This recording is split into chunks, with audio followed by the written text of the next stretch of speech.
Okay, guys, we are live. So for those listening at home, welcome to the Dungeon Musings YouTube channel. My name is Kevin Madison, and I will be your friendly dungeon master this evening, tonight, or this morning, or this afternoon, depending where this finds you, when this finds you.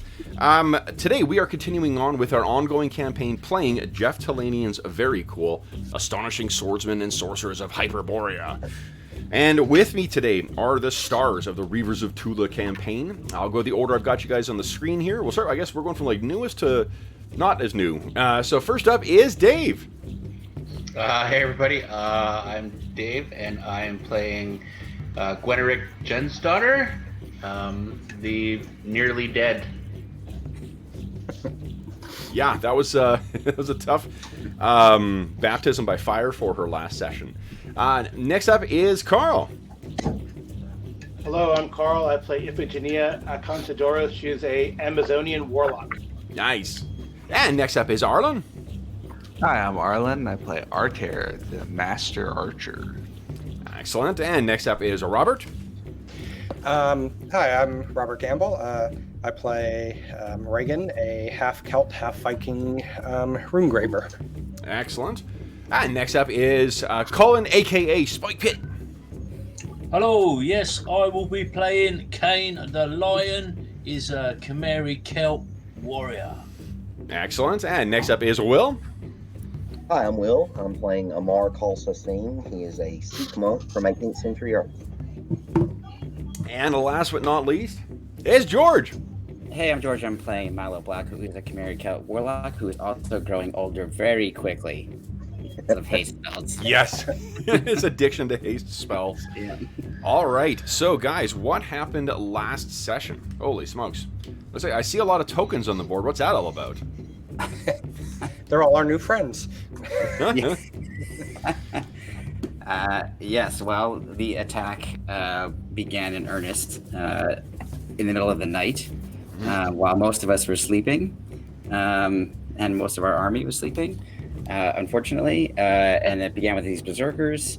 And for anybody who doesn't know, these are the troops of the Second Sons. Yep. So they started coming through the kind of debris-filled area to the north as well as the main gate.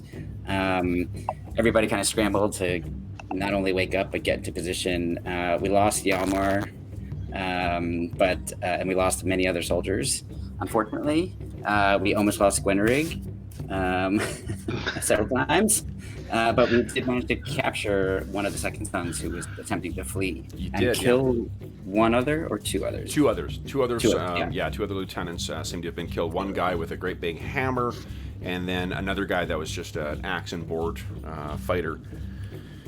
Okay, so Kane killed an archer by throwing a dead general at them. That was kind of the highlight for me. Right.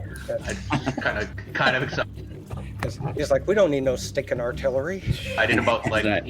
people being used as like missiles. Yes. And now you know what our games are like. okay, That so will go down in the annals.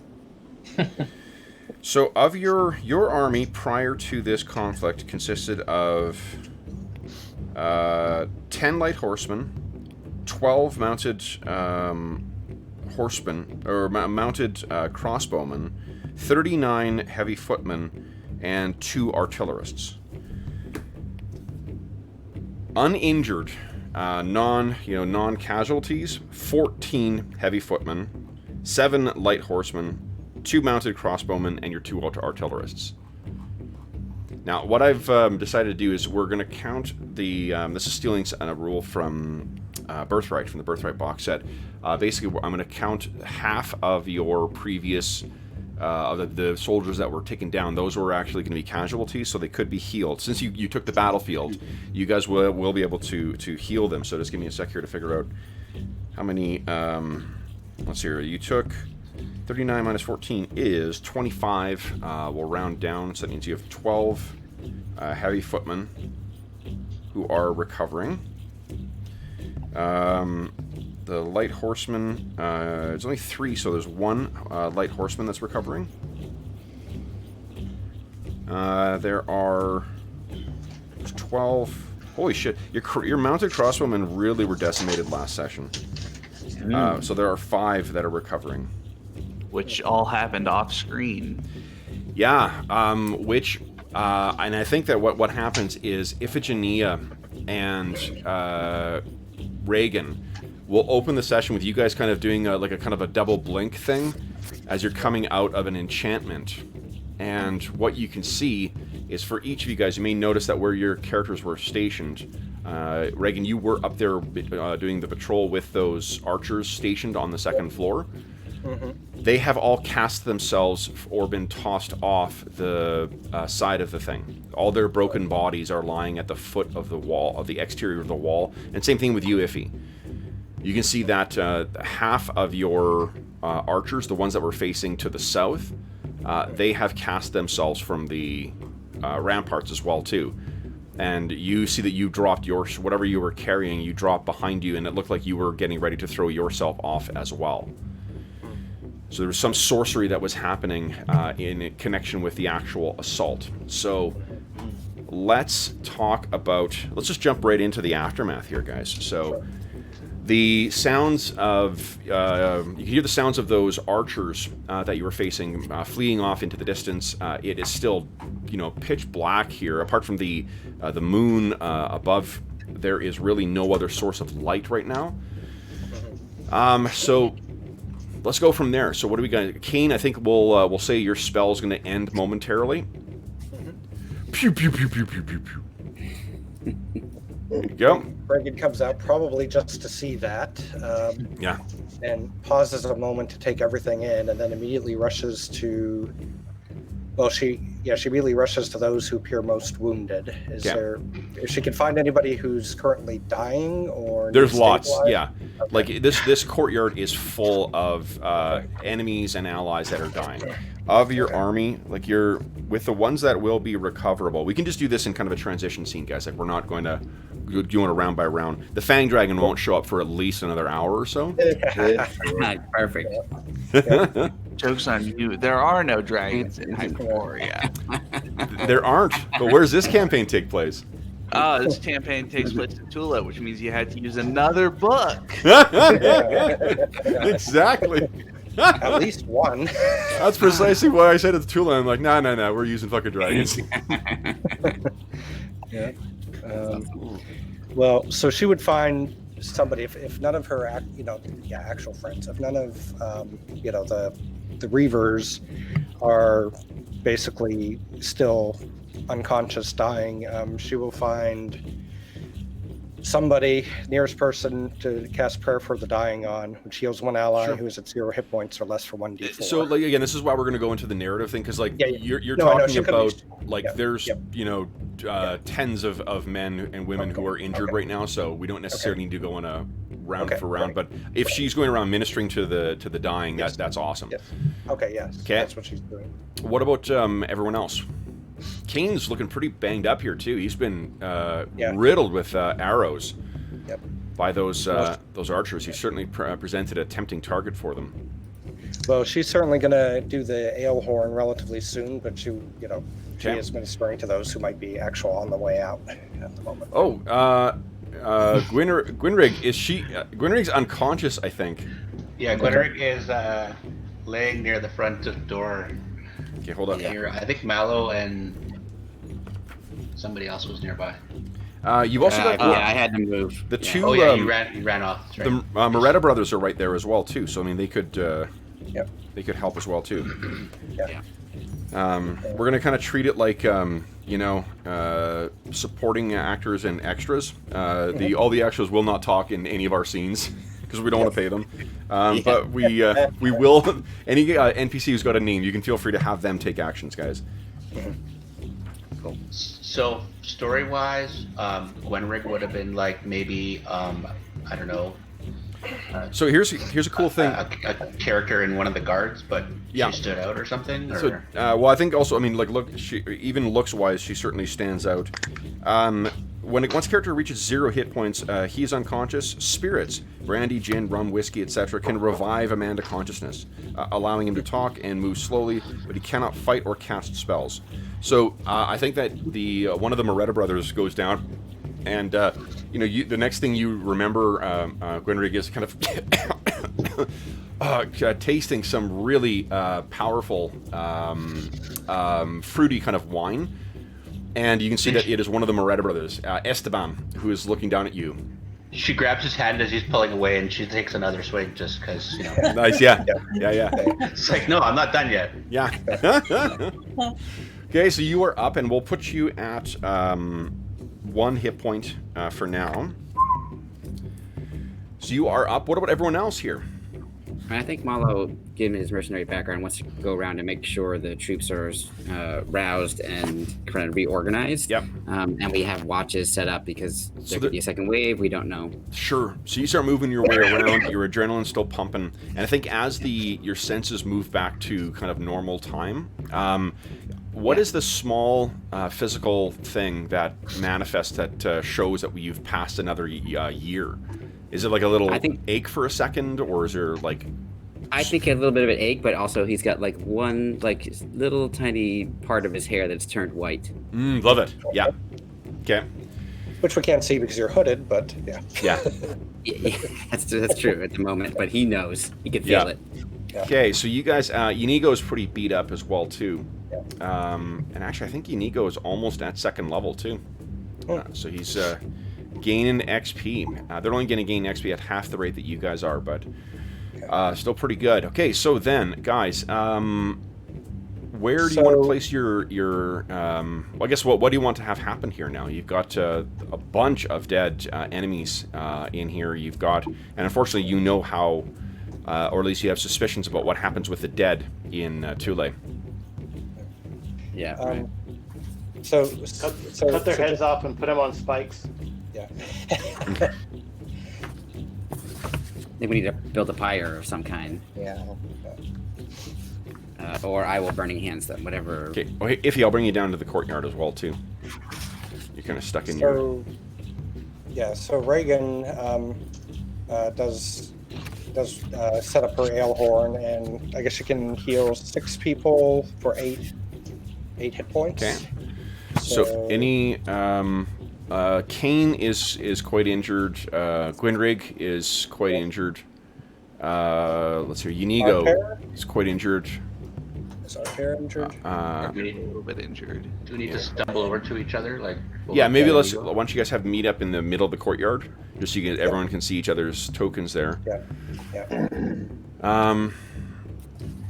Everybody is up, and your soldiers are also. I think everyone, Malo, you get everyone to get suited up as well too, because remember that your soldiers actually fought without armor as well. Yeah. Yep. That's I think half the reason we lost so many. Yeah, definitely. Definitely part of it. Tonight everyone sleeps in armor. Damn it. And you said Inigo was injured. He is. Yeah, and he goes down to 1 hit point from 5. Okay. Yeah. So if that's everybody around, then she sets up the horn, and everybody mechanically heals 8 hit points. Who this dude? He's hurt too. Yeah. That is your One prisoner. of the second sons. Yeah. Oh, Yeah. we're not healing. Yeah. Not healing him. Yeah. So she says, looks like there's one heavy footman at 3 of 5, so he can partake as well. And she says, I'm sorry, I wish I had been here. And she says, please drink and feel refreshed. Okay. And Mala's going to look to the east and try to figure out how much time before dawn is starting. I think it is. I think we rolled a guess or last time. I think this is like 1 or 2 in the morning is when all this. Yeah, I think it was down. 2. Yeah. So it's still a few hours off from daybreak. Still like dark on the horizon. I think the thing he wants to do ultimately when there's time is go up to the battlements and try to see what he can see. Sure. I know they're far away and it's dark, but if there's campfires or whatever of this Second Son's army. Yeah. So what you can see is that not only you see what I described for Reagan and for Iphigenia, you make your way to the 2nd floor in the main keep itself, and you can see that there are a bunch of bows and arrows or crossbows, I should say, and bolts that are just dropped to the ground, and you can see that your like basically all of the troops that were keeping watch on that one area there, they've all cast themselves off. And you know that you've heard of magics that can do that. Magics that can compel men to, throw themselves to their doom. And that appears to be what's happened here. I'm gonna have a spellcaster. Yeah. It must have been close. Alright, he'll note that. Does Reagan remember anything? Like, was there anything she saw, or? I think you were running back and forth between levels. Like you had cast enlarge on Kane, and maybe you heard some noises upstairs, and that's what you were investigating. Okay. This all was over in the span of about like maybe 8 rounds or something. Yep. Like it was a fairly quick fight. Yeah. Iffy, Carl, would you mind giving me a D20 roll, please? I see something. I noticed that Amaguk was up there as well too. It's going to make a save for him. Oh no. He threw himself off. It's quite possible. I mean, I can't remember if he gets a second save when it's a death situation. Let me just make sure. How high is it? It is 40 feet up. Oh no, the towers are a little higher, so. Yeah.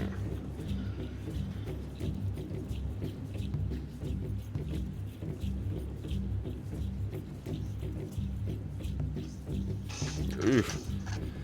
Guys, I'm sorry to say, he's... Well, Iphigenia will throw herself off if it'll save Amaguk instead. No, unfortunately, you were enthralled as well, but Amaguk... Oh, okay. Yeah, he failed. We made saves for all the other NPCs and whatnot, but Amaguk has unfortunately thrown himself off of the ledge as well. Can I use a hero point to save him? No. Okay. Well. But they definitely have a powerful spellcaster on their side. Many, apparently, because that was different. Possibly, yeah. Well, everyone was. All those people were all positioned in the north. What is it? The southwestern kind of region there. Oh, okay. So even. Sorry, southeastern. So. Okay. Yeah. Okay. Yep. Robert, what was the deal with that healing horn? Was there like some kind of... It's ale, and basically, so she pours water in and basically says a ritual over it, and it becomes ale that heals up to 8 hit points. 2 hit points per her level, but the effect is 8 hit points. Thank you. Yep. Okay. So, what are we doing next, guys? Well, we need to set up like a medical ward for all the guys that are injured. Okay.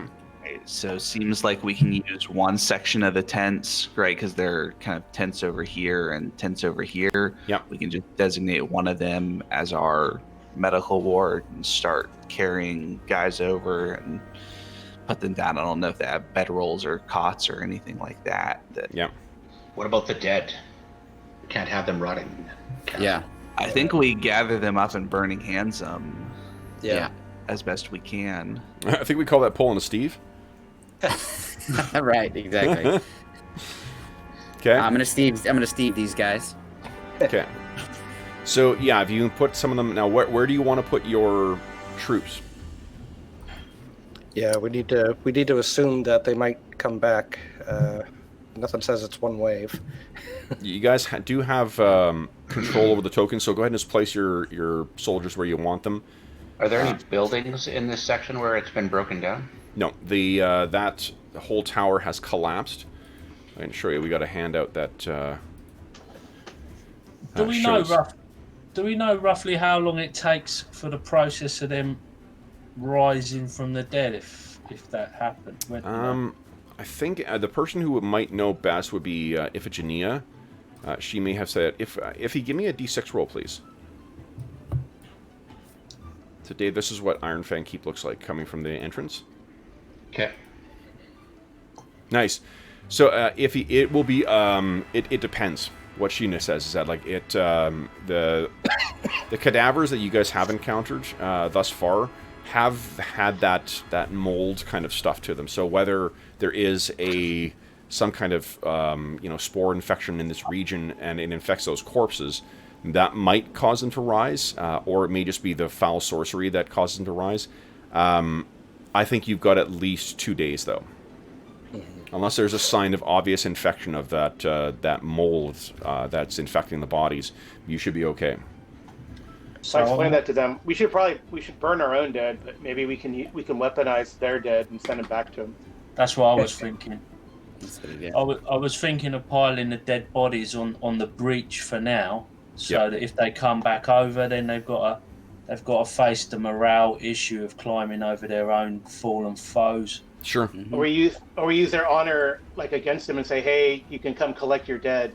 Maybe they won't know about that. Oh, but then if they have a spellcaster, they could maybe make them into undead. I just say put their heads on pikes, especially the leader types, and throw them at them. If we had them artillerists, I would definitely fire their heads at their camp. Yeah. This is Kane's new theme.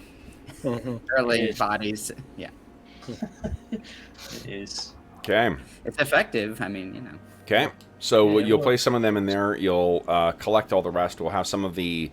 I'm going to assume that the footmen are all kind of occupied, either bringing their wounded to being treated, or they are helping to build that pyre, or helping Kane place the bodies.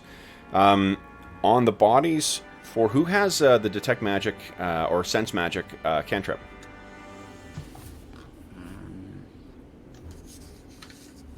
Not me. I did not take it, no. I have detect magic, but I do not have sense. Don't have sense magic?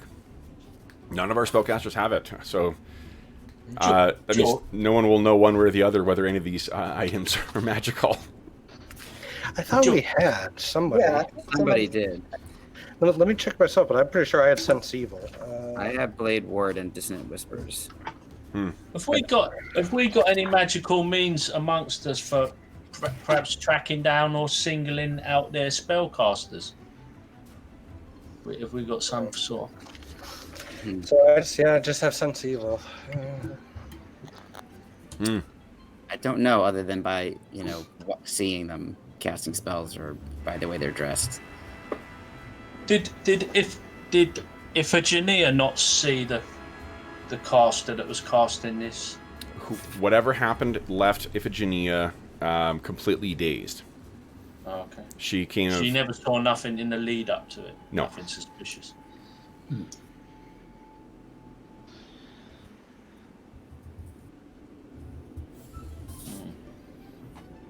All right, well, I can, prepare detect magic on the following day if we need it. So if we find something that's of good quality, we want to just take that aside? Yeah, Fine quality? which would be the gear, I guess, from the 3 Second Sons lieutenants. Everyone else seems to be just a Pretty ordinary. rank and file troop. But yeah, they seem to have they have a couple of things that are of interest. There's I guess another question. Oh, sorry, Yeah. No, go ahead, George. I was just going to ask how we were interrupted. Some of us were interrupted in our sleep. So how much sleep we need to go back to sleep actually to be able to recover spells? Yeah, you would need to finish your night's rest in order to recover spells and such. So that's another thing we're going to have to figure out. Is the order of sleep? Sure. Yeah. Okay.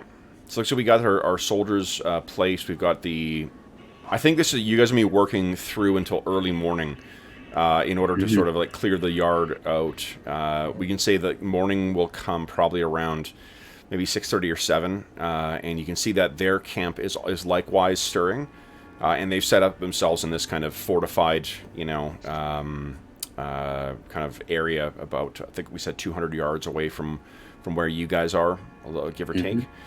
Yeah. And the it looks like you're going to be able to save about another 20 of your men, give or take. So their wounds are bad, but not mortal. So it seems like during the day it'll be easy to see if they start moving troops out of their camp, so we can post somebody up on the tower to just watch the camp and have everybody else take their rest. Right. Right. Okay. I think another priority should be to block this hole in the wall. This is a bit ludicrous to have a castle with a big hole in the wall. That's fair. I mean, I don't know if these trees and things like that are actually there. I guess they're there. Yep. Whether we could cut some of this stuff down and pile it up into a tangle like a dead hedge of branches, so that I'll say that Moretta and the Moretta brothers can actually do you one better. If you guys are willing to cut down all the trees that are around there, they'll be able to fashion either siege machinery, or they'll be able to fashion some kind of like defensive hedge or something like that. Uh-huh. okay. That's why I was asking about buildings. I was thinking, at worst, we knock a building into that hole. And Oh yeah, that's a good idea as well. Yeah. So what do we want, guys? Do we want artillery and come up with a plan B for filling the hole, or something? Well, I think your strategy is right to try to block up that hole, because if we can keep them out, we can fire on them from above. Okay. If he votes for the defensive hedge as well. yeah. So between the rubble and the things, if you put them to work all day, you will be able to seal that off. And then the doors at the front too. Remember that they actually can be closed. It's just you guys left them open to try and like draw troops in. If one of you checks outside too, it does appear that there's about 3. Some people did fall victim to the punchy sticks out there too. So the Beastmen traps did actually do their job. It's just that there were more that got through. I think we call that the John way of detecting traps. Yeah. Right. Trap here, sir. Okay. Yeah, we'll bring those bodies in as well and make sure to burn them. Sure. So we get the pyre. Who has Malo? You got burning hands prepped? I have burning hands. Yeah. Okay. I had it for overnight and I never used it. So I have only one casting of it though. So unfortunately, I don't know when we discovered that. I feel like we would have maybe checked before we burned the bodies. Sure. Yeah. No, you guys are doing the full check here too. So then I have cast out and I'm out of it at this point. Okay. So then the full day will be spent. No one is stirring from their camp as well, too, though. You can see from a distance there are guards on patrol. And then, yeah. Let's see here. What do you guys want to get done during the day? You're taking it in turns. It seems to get caught up in your rest. We'll say by around 1 o'clock is when everyone will be caught up in their sleep. So everyone gets to first off heal your hit dice plus whatever your hit dice the type of dice is, roll that plus your con modifier, get that many hit points back. Nice, Artur. Wow. Is there a button for that? I think there is. If you filled it out, there's a button right next to your total health. Hold on. If you're a fighter, Gwynerig, right? Yeah, I didn't have anything right next to it, so it gave me some kind of error. Okay. So your hit die is a D10 plus your con mod. Okay. And I'm taking detect magic, which I will then cast. I don't need to do check that. out. Okay. So, Okay. Yeah. Kane, give us a D10 roll. What's your con score? 16. 16 con is +1. So 1d10 plus 1, please. Or the button if it's filled up there. Okay, so you gain 7 hit points back. Cool. I finally got mine to work. Nice. Okay. So you guys are get a chance to catch your breath. You've had a chance to look at collect the things. What are you doing with the gear from the fallen enemies? The bodies of your enemies have been... what are you doing with them then? What's the decision? Are you casting them outside? Are you burning them as well? Are you putting heads on pikes? Or So I had an idea that we could take the helmets at least and put them in the murder holes and windows and stuff that we had defended by the archers, so that it looks like there's somebody there. So that if a wizard comes back and decides, oh no, I need to cast whatever awful magics were used last time, that they just hit the empty helmets instead of actual troops. I like that. Yeah, that's right. Yeah. Okay. I used that when I was like about 12 years old on a Ninja at Night thing. It worked great. It works better. It works better when the person that you're tempted to use it on is about 12 years old too. But. Right. Do we think they would notice if there's no face behind the helmet? Like, is it an open face helm or? These were heavy troops. They were in plate, so Yeah, Oh, I think nice. it's a closed helm. Yeah. Awesome. I'm going to put your injured troops over here, guys, the ones that are recovering. You could, of course, just take the whole head and helmet. And That's true. you could even take the upper body. There we go. Okay. Might start to stink for any. gruesome. Yeah, it might start to stink for anybody who's actually up there with them. Mm-hmm. Yeah. Okay, so then that'll be how you spend that time. What and the rest of the bodies? Any, I think, of the so all the gear. We'll strip all the gear. We'll have burned the bodies of any bodies with burning hands. But do we want to take a look at the second sons who are dead, like at their bodies first? I just want to look for tattoos or any interesting, bits of information about either of those second sons that are dead. Okay. All before right. they're burned. So the troops that attacked you guys. Oh, 1 second here. I'm just finishing replenishing your depleted forces here. Mm-hmm. There we go. And there we are. Boop. Okay. So that is in the pest tent, or the, what do you call it? The ward.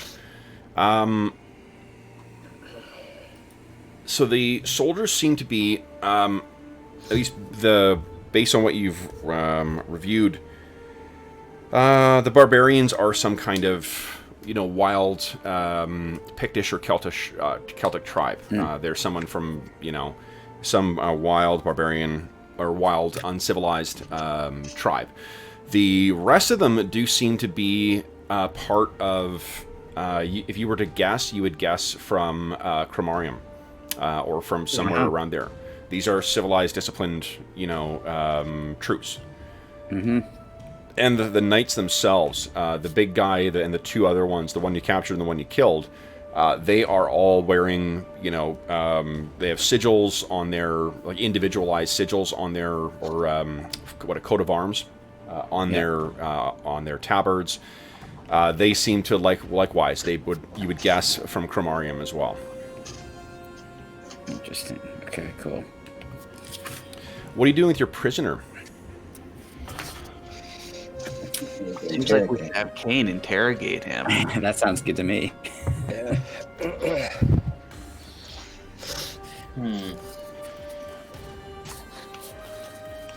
What do we want to know? I'd like to know more about them spellcasters. Yes. Yeah. And also, what how many of the various kind of troops they have, and how many leaders are there, etc. Whether or not they have a fang dragon. Or how many fang dragons do they have? Yeah, it's really a more accurate question. And what their intentions are. Like, can we get them to? Is there a way to parlay our way out of this, or are they just gonna be here until they die? Okay. In a sentence or two, can someone sum up why we're here in the first place without me having to watch 37 episodes or something? You want to sit back and watch 80 hours of our bullshit? 80? That's only it's only 20 episodes. Yeah. Yeah, or You're here because we 28. hired you. You're here because we hired you. You don't need to know anymore. No. Really quick, we captured this keep. Here, let's quickly a look at while this, ago. guys. Let's move over to. Let's see here. Let's go to the Thule. This question was really for all the viewers out there who are just jumping in late. Yeah. That's right. Right. So this is Nude's map. And our heroes know Nude well. Nude is the proprietor of the Dragon's Rest in Tuleborg. Right there. So in a nutshell, what's happened so far, guys? So we, started by shipwrecking off the haunted coast, not surprisingly. Yeah. And then very slowly, over many, many sessions, traversed this tundra-like terrain to essentially due northeast, heading ideally for Tuleborg, but had many encounters along the way, various types of people, and I guess some humanoids. So without going to all those specific details, we also learned a lot about this land, and ultimately encountered this keep. Yeah. On a mission to rescue some Wemmicks, and we basically routed the previous occupants.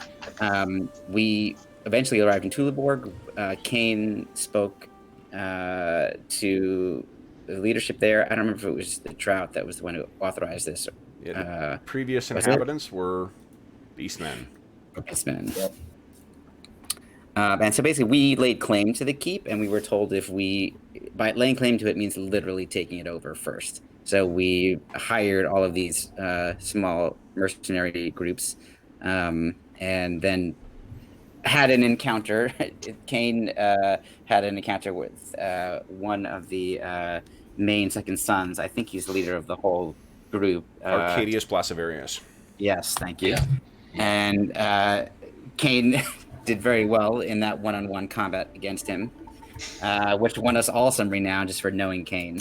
But clearly we set up some mortal enemies, and we now have headed out to take this keep and repair it, etc. But they have now arrived because they have laid claim to it as well. So whoever is victorious in this combat is going to take charge of the keep. Mm-hmm. So Kane's nemesis is probably outside with the rest. Oh yeah, we saw him. Yeah. Okay. All right, that's all we need to know then. Okay. Cool. And you guys are about here right now. So we You journeyed guess. back out into the waste that we tried to leave behind a long time. Yeah. Can't get away. Oh, and you have your That's right. allies with the Wemmick as well, too. And we heard about lots of other things going on in this world, up in the Frostwoods and the Bay of Mist and etc. But we haven't even investigated those things yet. Yeah. But there's a lot going on. Okay. Let's get back to First, we Iron must Keep. survive. Okay, so then, guys. Everyone has healed a little bit back. Everyone has prepared some spells. There doesn't seem to be any movement from the keep. Or Malo has from the camp, at least. yeah, Will they Malo- negotiate for their prisoner? Oh yeah, Dave. You may want to know that they strongly encourage you not to go in the first level of the keep. Oh yeah. Yeah, I was going to ask about that. What do we actually think is going on in there? I know there's this sort of ghostly feast thing. Yeah. Well, it seems to be that the ghost Hyperboreans were attacking the ghost ranger. That was part of. Yeah. Right. And they've sort of been trapped here. And I had interaction in a bridge between mines with someone who called themselves the Stranger, who is trapped below in a cage of stone. And if I can free him, I'll get more information. So that's one of the things on my list to do. But in a cave below. In a cage. Oh, a cage below. Yeah, a cage But of we stone. we don't know where that is. I'm assuming it's below the keep, but it could be elsewhere. 'Cause we haven't fully explored like the entire No, area right. everywhere in here, have we? To like, there could theoretically be stairs, a cellar, or something like that, right? Yes, Yeah. definitely. Okay. How do we get up to here? We skip past the first level or something, or There were ways to go that you could avoid it. okay? Should we be? Don't Sorry. go to the ghosts. I mean, we didn't avoid it, actually. That's not entirely true. Some of us did find ourselves in the midst of it and escaped, thankfully. Yeah. And then somebody wanted to look separately, which Yeah. Probably a bad idea. Right. And anything you've seen run in there has died very quickly as well. Or hasn't come out. Yeah. Well, I almost died pretty quickly right here, so Yeah. I'm noticing it's just not safe around you guys. I might just have to retire early and wander off somewhere by myself. Okay. Is it worth us exploring this keep a little bit more? The only Maybe reason. not, maybe not immediately. Like, Yeah, do I we mean, really I want don't to know disturb if something that's not yet attacking us? What was Kane? What was your thinking? Sorry. Well, I was just wondering whether we could sort of like turn the situation to our advantage somehow. In an I haven't. Aragorn-like way. Yeah. Uh-huh. The ghostly rangers and such will all fight for us instead of against us. Yes. What's that saying? If you're going to steal from the best? That's right. Okay, Kane, I volunteer you to go talk to the ghosts and ask. Well, it's I a little think- bit outside of my expertise, I feel. I do think Malo thinks that's an interesting idea, so he's going to consider that. But I think it's best to figure out what's going on in the immediately for the day, and then later, if it makes sense, he's willing to try to help figure that out. Okay. And one thing he will do before I think that Kane does his interrogation is cast a detect magic on the gear from the Second Sons. Okay. We might glean some extra info we want to ask about. So I'm going to add some walls here, guys, because I've closed the door to the keep because you've done that, and I will set up a hedge here, and I'll do it in a different color so that if we have to get rid of it by, say, fireball or meteor swarm or just as a for instance, Yeah, right. Understood. Okay. So you do seem to have at least some, for the temporary period, of some secure walls. And let's talk about the gear here. All right. So you get everything in front of you. Now the things there's going to be some rough kind of plate mail that you're going to be able to recover from each of the footmen as well too. So if anyone wants to upgrade, they're free to do that. You will need to spend. You'll have sufficient time to have it resized and whatever by the folks in your army. But there are 3 suits of field plate that are quite nice that each of the Second Sons is wearing, and let me see here. Just want to check one thing. Glenn's gonna grab a longbow if there's longbows laying around. There is not, actually. We didn't have archers? Oh, our guys were crossbow. Yeah. Wouldn't there have been some dead archers over here from where Kane was rampaging through? I don't think they were... Let's see here. I think they were short bow. Yeah. Short bows? Yeah, so you can get 1 short bow. And there's only one of them that was actually killed. Oh, right. The other Yeah. ones fled. But you can get 1. Yeah, 1 and we'll say 20 arrows. Actually, no, they would have fired a ton into Kane. So you can pluck them out of Kane the Lion. Yeah, I need that. We'll say 15 arrows that are recoverable in total. And so the things that there's the 3 sets of field plate.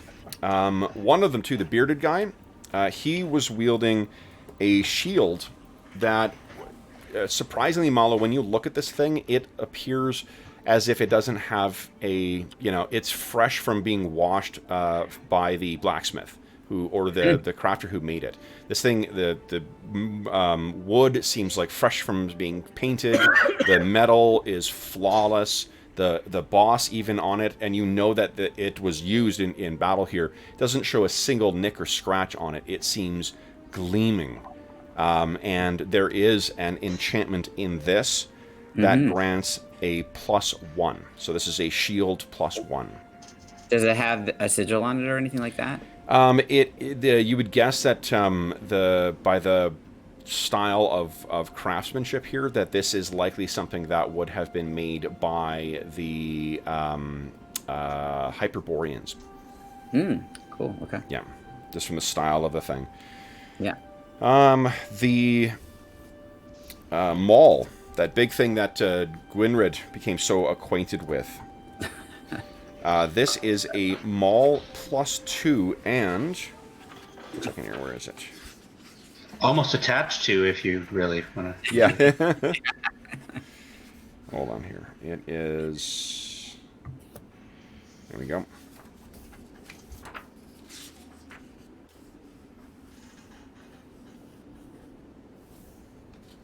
Oh, that's ranged weapons. Hold on. Yeah. So it's a +2 Maul. That also, when you make an attack roll, a nat attack roll of 17 to 20, it'll rip the weapon from the target's hand unless a test of strength is made. And if the opponent is disarmed, the weapon will fly 6d6 feet away in a random direction. That's cool. Yeah. It has one other minor ability as well. Give me a sec here. Which is... It causes all your hair to fall out. No. It surprised me. Yeah.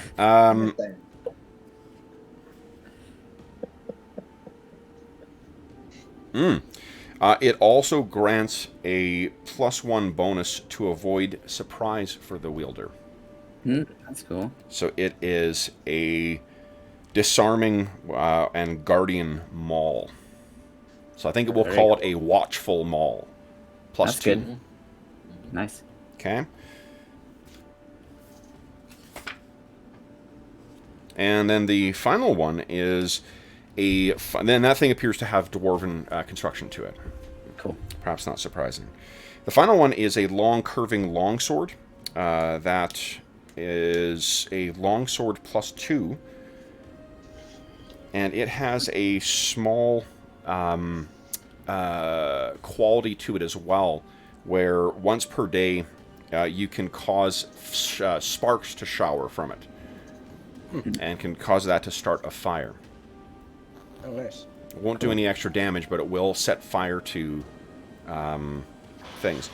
There are also 2 healing potions that you find amongst them. Nice. And you find 1 enchanted clasp around the big guy's neck. And that thing is... Hold on here.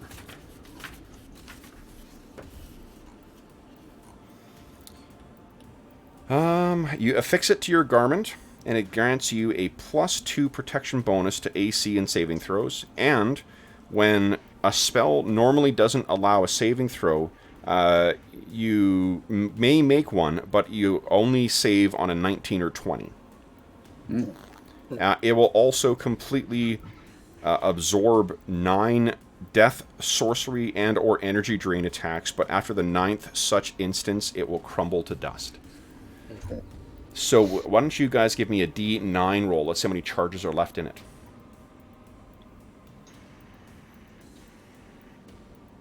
Who wants to take the blame for this?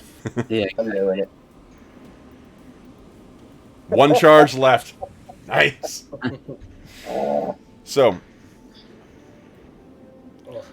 that's actually not, this wasn't intended. This is just one of those happy coincidences. But with a thing full of level-draining undead in the keep. Yeah. I think you Malo narrowly escaped that fate last time. That's right. Okay. Okay, cool. So that's all your gear. Does anyone want to upgrade their armor to that field plate? It affects your movement, obviously. You slow a lot down, but... Yep. Yeah, field plate puts you down to a 20 movement, but does give you a DR2 and an AC of 2. I am more interested in the longsword. I'm wondering if anybody else uses longsword amongst us, because I know there are a couple bastard sword people, but... No, I'm a scimitar guy. Yeah. I'm definitely axes. Gwen looks at her longsword and just... Well, Gwen, I got a deal for you. How about I take this longsword and I'll give you my footman's flail that is also magical. She specialized it. When I created a character, I specialized her in longsword and longbow. So, she should take the flail. She can use it, right? Yeah. Oh yeah. Yeah. Yeah, Absolutely. she's a fighter. She's a fighter. She can use So it. if she needs to fight something that's magical, or Is Artair specialized in longswords? Yeah, that's why Yeah. I was suggesting. Yeah. sure, I'll take a magic flail. Okay. Yeah, so it's a We could- footman's flail +3. How about field plate for Gwen? I think Yeah. First level character. Here's a magic flail and some field plate. What?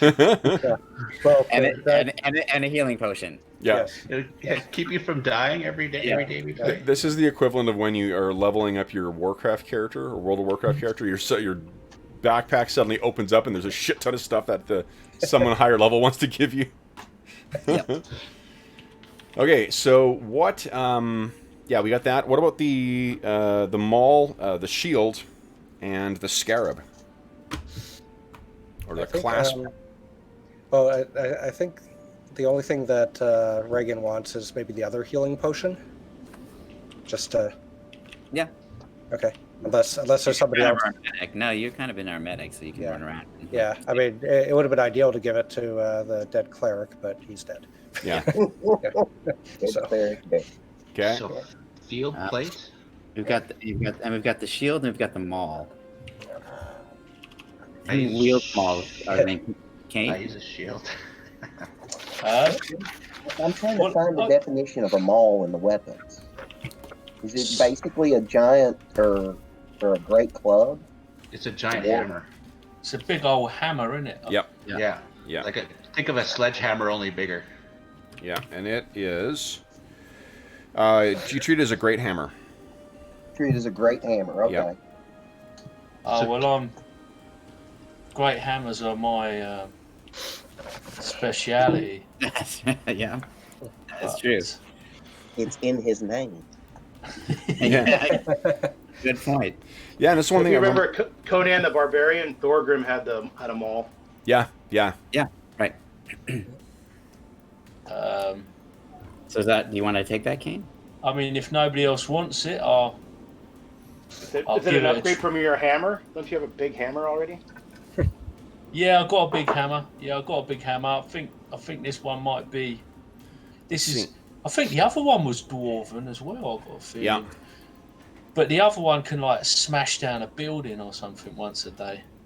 Yeah, so the difference, your current one is a great hammer +1, and then once a day to exhaust yourself, you can basically like smash open a castle gate or a wall or something like that. This one is +2, and on a 17 or 20, you can disarm a target and send their weapon flying away, and then you also get +1 to avoid surprise. Yeah, so it's a bit more useful, really, isn't it? Yeah. Yeah.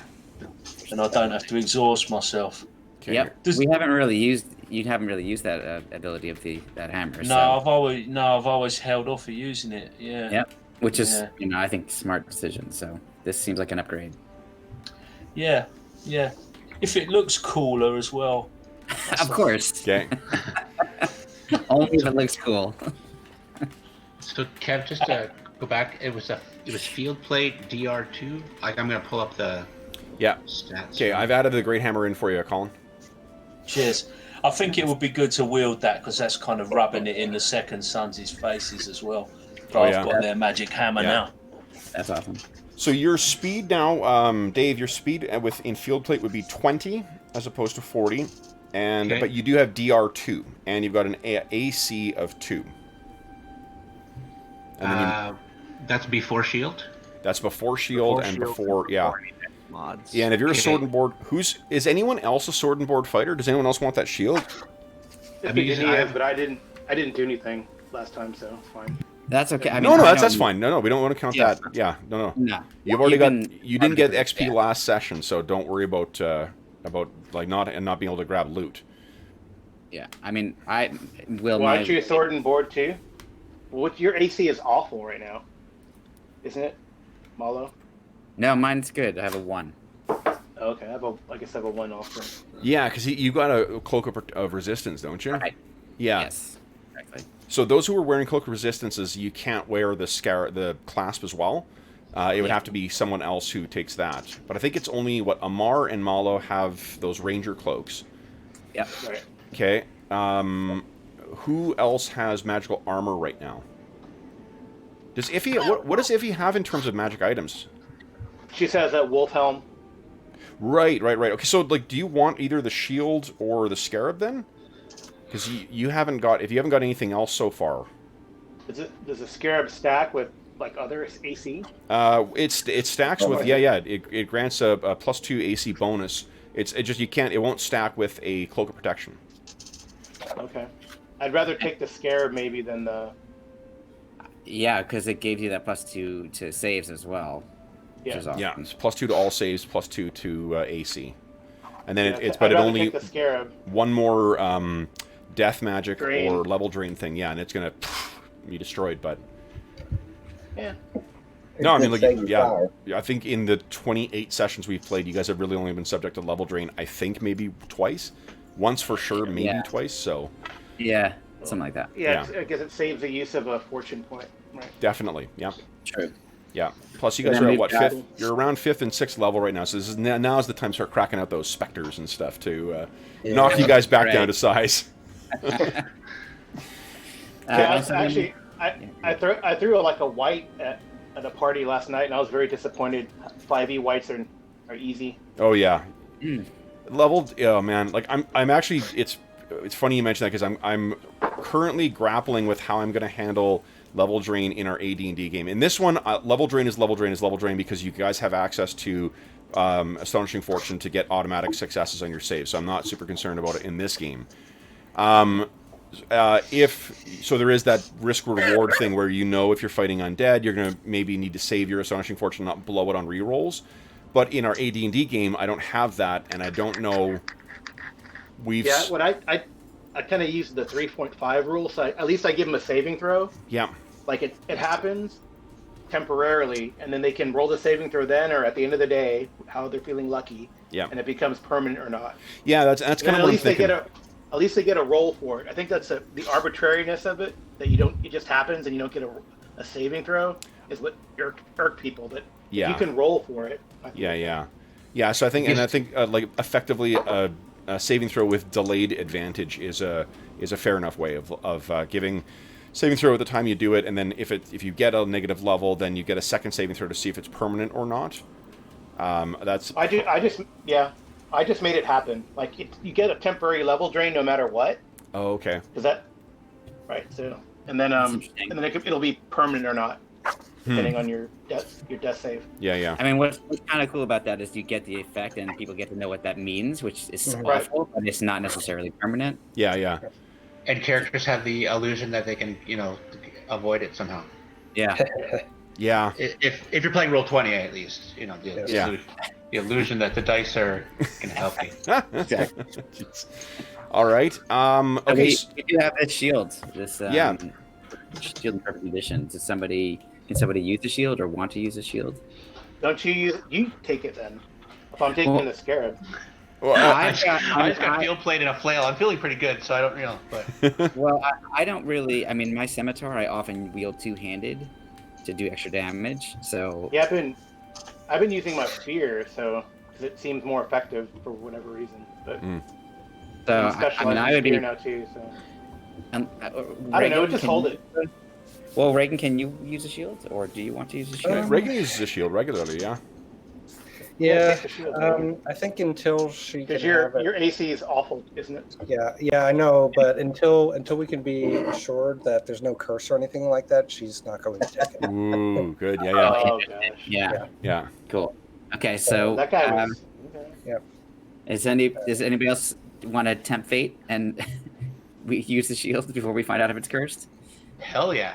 Okay. Gwenric's like, hey, you're giving me an opportunity to stay alive a little longer. I'm in. Yeah. Great. So then you'll get you'll be pretty protected. So in the narrative, this is the reason that Gwynred sort of has stood out the same way that Inigo has is because she took on that giant, the big guy who came in. Gwynred wasted no time charging into combat, taking on that soldier, even though she was clearly outmatched by him. And she led the troops as well, too. So that's, I guess, maybe why, we now have a PC coming from the ranks of the soldiers. Yeah, that's awesome. And so, Dave, what is your AC at this point with all of that? So it was a 2 with the field plate. And what is the shield? Shield is a shield plus one, and it's gleaming as well too. It cannot get dirty. Nice. Shield, like large shield? Large shield, yes. So that'll be +2 to your melee, +3 to your missile defense. Welcome. That's pretty awesome. Okay, yeah.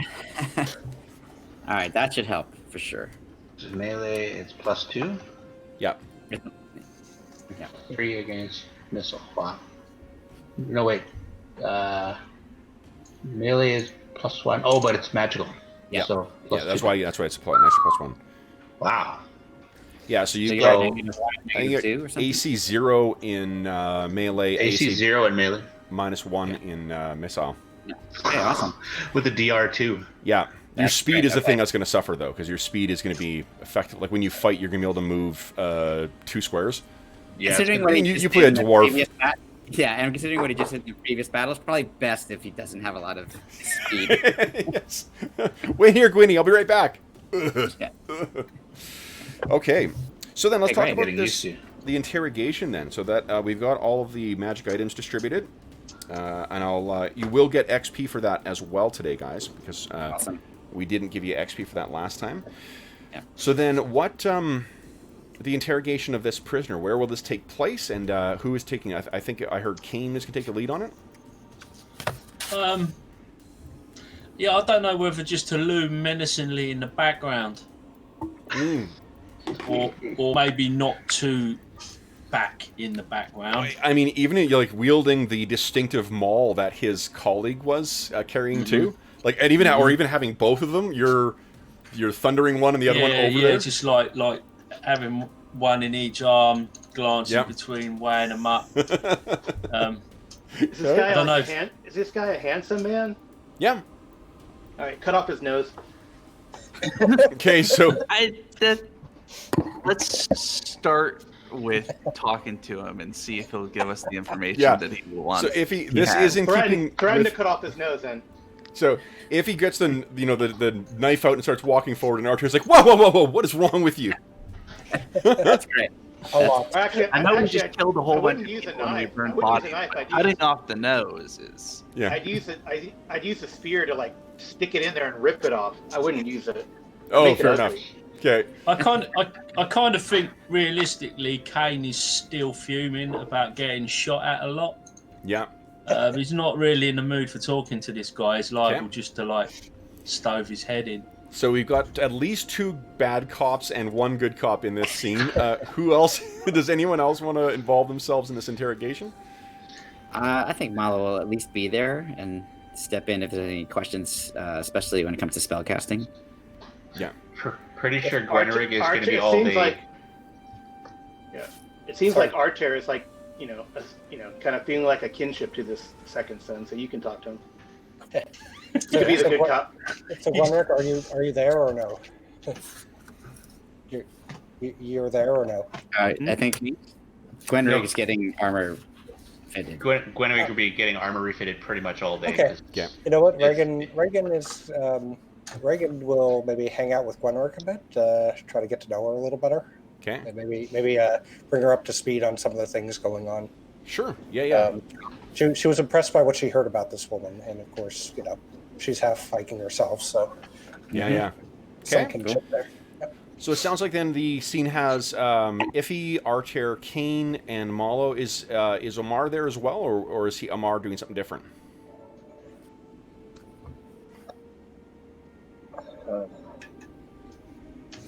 I think Amar's probably there.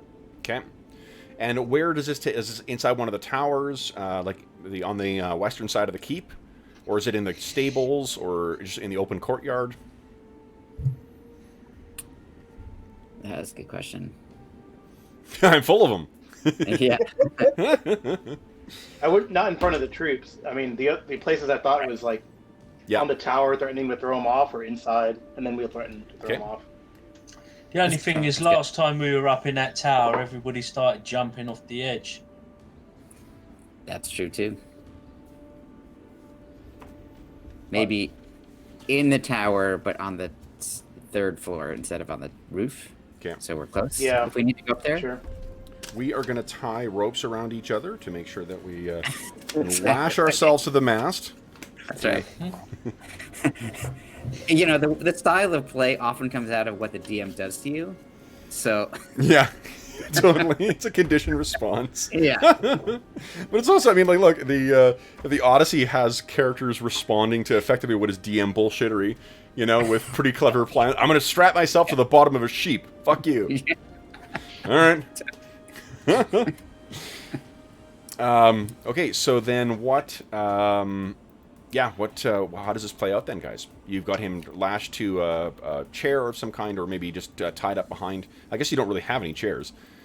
So he's tied to the, with his arms behind him. He's been stripped of his armor and his weaponry and whatnot. He's pretty beaten up, not near death or anything, but he's definitely been beaten around a little bit. And all of you guys walk in, and he kind of, struggles to get himself to his feet as you walk in, and then he sees, if he starts coming forward with the spear out, and Archer kind of is like, whoa, whoa, whoa, whoa, whoa, whoa, whoa. And he sees, his eyes go from this scary Amazonian woman over to Kane, who is carrying his ally's massive hammer, without any kind of difficulty in his one hand. Who is taking the lead on this interrogation, guys? does Archer want to take the lead? I can. Yeah, I can do that. I can at least start, and then Great. if things get heated, we'll see what Iphigenia and Kane do. Okay. I'm here to back you up. Okay, so what happens first then? All right, so I'm going to start by saying, look, I'm going to level with you. There's some division amongst our party as to what to do with you. And by that I mean that the Amazonian and the big Chimeri Celt, they're not in the prisoner-taking business. So if you and I can have a good conversation, maybe I can convince them that we should, at least keep you prisoner instead of tossing you just off the walls. He looks over and sees that there is absolutely no trace of jest in the Amazonian steely glare. He gulps kind of hard. Says, "What is it? What do you want to know?" Well, let's start with how many troops has Arcadius Blasiberius got in his camp? I don't know how many fled after or how many survived. There's at least 150 left in camp that we left behind. Okay, so I'm... What are you doing? What is it? And he kind of, realizing that he's in a bit of a parlay right now, he sort of stands up, and you can see this person's accustomed to sort of relying on his noble bearing or his noble status to at least get him some things. So stands up a little firmer, and still casting a wary eye on the Amazonian and on the big dual-wielding hammer guy. Then, if I provide you this information, you will release me? Well, we're going to need more information than just that, but... But, you will release me. I forfeit my armor. You defeated me honorably. We're also going to need a vow to never take up arms against the Sons of the Lion, or whatever we call ourselves, again. He looks amongst you. You haven't picked a name yet? Oh, That feels like something you should have done by 28 sessions. No, we did. Yeah. What do we call ourselves, guys? The Pride of Thule. Pride of Thule, yes. Yes. We will require a vow that you never take up arms against the Pride of Thule or its hirelings again. He looks over the kind of motley lot that's collected. Agreed? All right. I am... let's talk about spellcasters among the Second Son's forces. Did you want his name? Yes. Yeah, a name would be great. I am Sir Fabricus Tacitarius. I know, weren't there some second sons who didn't really like the Blastofabius or whatever? Or Babyfacius? Arcadius Blasivarius. Yeah. Weren't there, because I remember when Kane, there were some people in the group that were like, in a way, pleased that Kane beat him. So I don't know if there's divisions within the second sons. Well, I think the Maybe second this son guy's- is a larger organization than just his kind of crew. Well, I guess he has maybe some rivals internally. Yeah. So what do you ask him then? So yeah, like I asked him about spellcasters. So what do you say specifically? Specifically, This is a role-playing game. Let's role-play this out. I want to know how many spellcasters there are amongst the army, and if possible, what they are particularly suited for. He, Sir Arcadius has collected a number of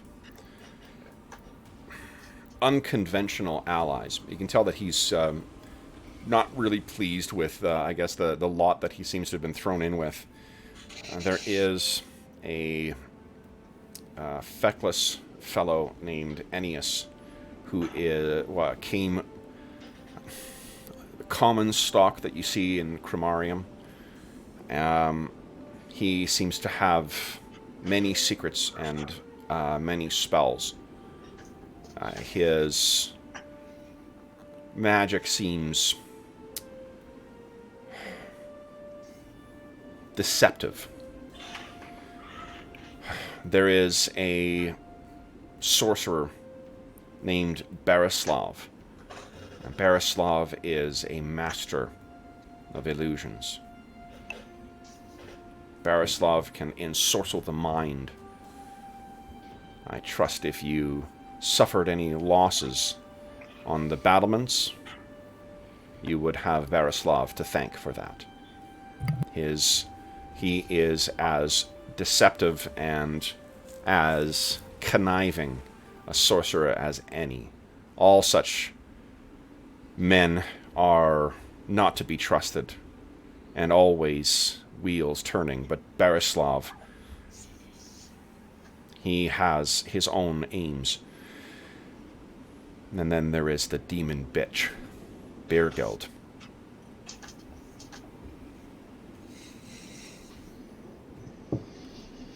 They say she comes from the wild forests, and she approached Sir Arcadius. Why she would seek to join with us, Arcadius could not say. He simply insisted that she would assist. I don't trust Barislav, but Beargild I fear.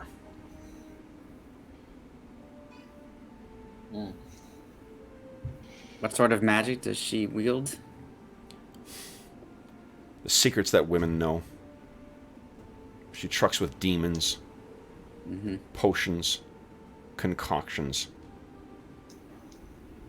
A witch. And never forgets anything you do wrong. Which is everything. Yeah, she's got a plus 2d6 passive-aggressive damage. Yeah, you're like the evil that women, whatever, and I'm like, yeah, I know that one. It's all psychic scarring. Yeah, this is the character, for those listening at home, this is the character's perspective, not Kev's perspective. Kev is not a misogynist. This dude is. Virginia says, you are sexist. She looks at you. He says, you tell me you know no sorceries? Of course I do. He looks at the rest of the guys like, see? All women do. Don't you know this? Oh, You should be afraid. it's known to me. Does she control the berserkers? No. They were simply men-at-arms, sellswords. Did any survive?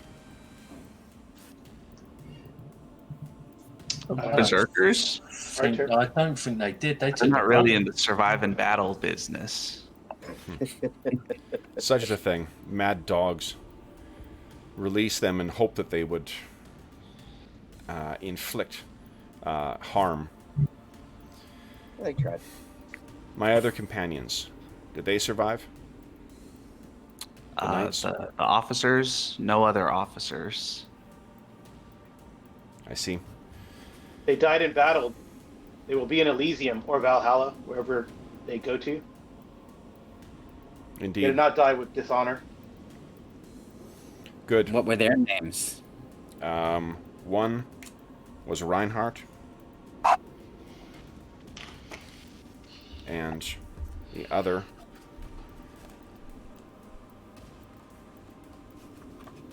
Where's it here? Leandros.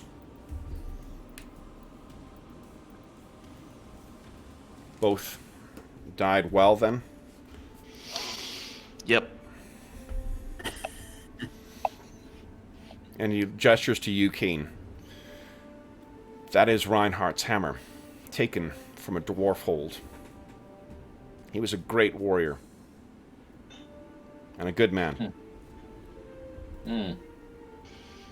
Probably shouldn't have come and attacked our keep. Obviously not that clever. But The tide- bravery we can't doubt is bravery. Today the battle went to you. Such is the way of things. Why do you want this land so badly? I knew that forgive me, but none of you come from, or seem to come from great names.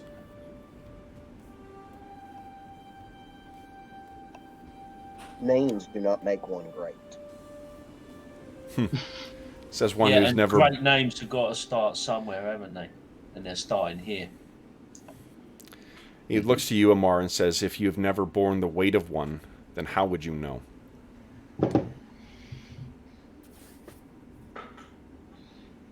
Does this guy need to pick a window because he's going to be leaving?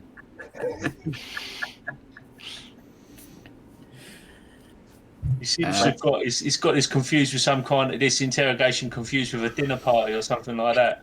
Well, he thinks that you guys have given... Arter has given his word, so he's expecting to be Arter released. has. Yeah. Yeah. He has. I gave no such assurance. Yeah.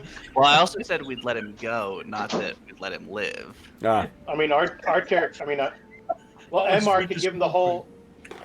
Emar could give him the whole history of insurgent battles in India and tell him that names don't mean a damn thing, right? So Yeah. But it's up to you. Let's ask. Well, so, I said, Kane, we've given our word. We're not going to kill this person. He made a bad decision. He agreed to leave, go back to. We swore an oath not to take up arms against you as well. Yep. Right. Well, that's what I mean. So, Yeah. if he has men, hopefully he will encourage the surviving men under him to do the same. Did any survive? He asks. If it was your heavy footmen, then none of them made it. He nods. I see. And you can see something like there's more going on in his mind. Clearly, there's. He doesn't seem an enthusiastic participant in this, battle. He's not losing. He's definitely carrying himself like a knight, in the sense that he's not, he's not grousing to you guys about his commander and whatnot. But you definitely get the sense that, as you suggested, Mala, there's, there may be discord amongst the Second Sons. Yeah. How's morale in Arcadius's camp? Say again? How's morale in the camp? I cannot speak to how it is after this first, after this last night. But hi. The Second Sons seek glory here and land. Something we would not have had in Cromarium or in Hyperborea. This is a new land, ready to be tamed, ready to be mastered. How many other Second Sons are with your army? With his army? Yeah, here at the among the 200. There are another 10. Oh. And are they all united behind? Yeah, but he does that mentally. Yeah. Are they all united in Arcadius's plans here, Of course. supporting him? Of course. Mhm. What about you? My feelings, my thoughts are my own. Yes. You have captured me, but You seem reticent about the whole situation. That is why I ask. you doubt my courage? No, I doubt. I believe that you are very sane, unlike your companions who saw what happened when they attack us. You seem smarter than this. You seem destined for greater things than a keep in the middle of nowhere. Second sons aren't told that they are destined for glory. They are destined to serve. I know a little of what you speak. I am prohibited from talking about it. That is the depth of my shame. But let us just say that I have been in your shoes, so I understand. But you must remember that it is up to you to find your own destiny. No one can tell you who you can be. And you have come here, obviously, to forge your own, and I think you have made a wise decision. And another wise decision would be to leave this place and go off on your own. Sir, you strike me as a man of honor. But again, you strike me as one not borne down by the weight of a great name. You do not know much about me, but that is all I can say. And so I am from Comarium, if he might pick up that accent. Sure. Yeah. I mean, he can... so you may know that, but I don't think, because you're masked and whatever else too, like, he doesn't necessarily know, and you're not... Totally. And I can't go into it, so so I leave it at that. I am mysterious as fuck, buddy. I have an actual name. I just can't tell you what it is. Oh, okay, nice. Yeah. Yes. So then you actually probably recognize this guy's name as well, too. It is one of the, the luminaries of... same thing with Blasivarius. Blasivarius is one of those known names in there, too. These are all the offspring, second and third and fourth sons of the, of the families who would otherwise be destined to just be minor functionaries within their families. This was their, what you've heard from your time in Tuleborg was that this is their opportunity to sort of seek greater things, but, That's cool. Yeah. I was actually a first son, but I was too arrogant, and I threw it all away because I made some mistakes. Oh, yeah. So black is like Jon Snow. Love it. Or whatever. Love it. That's super cool. Cool. Okay. Anyone else That's have all anything to ask of Sir Fabrius? I'm just curious why you want this particular keep. There is so much land out here. There's so much land along the coast to the south, south of Tuleborg. Why do you want this particular keep? This land. Can't we? What if we were to offer you a parcel of land or some land or assistance and help it develop your own place? I've sworn my sword and he kind of, looks at the sword around Arter's waist. Rather, when I had my sword to Sir Arcadius. Sir Arcadius is our lord, and he's like the second son.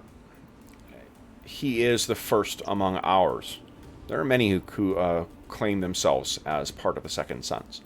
Arcadius isn't the only, like, just as out of character, like, Arcadius is not the only member of the second sons. Yeah, he's part of that organization, but he's not like the Grandmaster or something like that. And then back in character, what Sir Flavius says is Sir Fabricus, are you familiar with these lands, madam? Well, we've traveled some. And what you've seen thus far, do they strike you as abundant in resources? Not particularly, but you can make your own. I mean, no one's really exploited the coast, for example. I mean, if there is further inland, it's worse, right? So the keep you might know. Further inland, we have not. What we know is that near this is the only freestanding keep of which we are aware. and having the inhuman things that occupied this structure driven out, and having driven off those beastly cat things, this would provide a stronghold from which to conquer these and tame the lands around. That is your goal as well, is it not? This is the reason you seek it. Right. Well, because we are the ones who drove out those beastmen. So, by right of conquest, do we not own this, earn this? The Even in thing. your sense of honor. You were present at the thing. You heard what the Thane Foxbeard said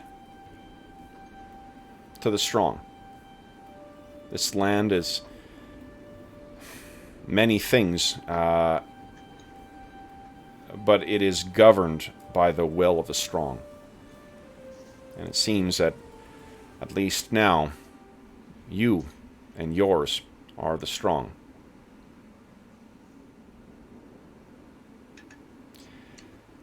Whether Arcadius will continue the assault, from what I've seen, we outnumber you. Though I will not break my oath. I may have nothing to my name, but I will not give up my honor as a last remnant. Well, do you feel like you'd be safer here if we were to release you? Would they kill you and think you're a coward or a traitor? I can't we speak. We could hold you into the keep, and if they win, then you are released. If we win, we set you free. I can't speak to what they will do. I can only speak to what my obligations are, to my honor and to my name. I will not take up arms against you again. What my commander may do is for him to decide.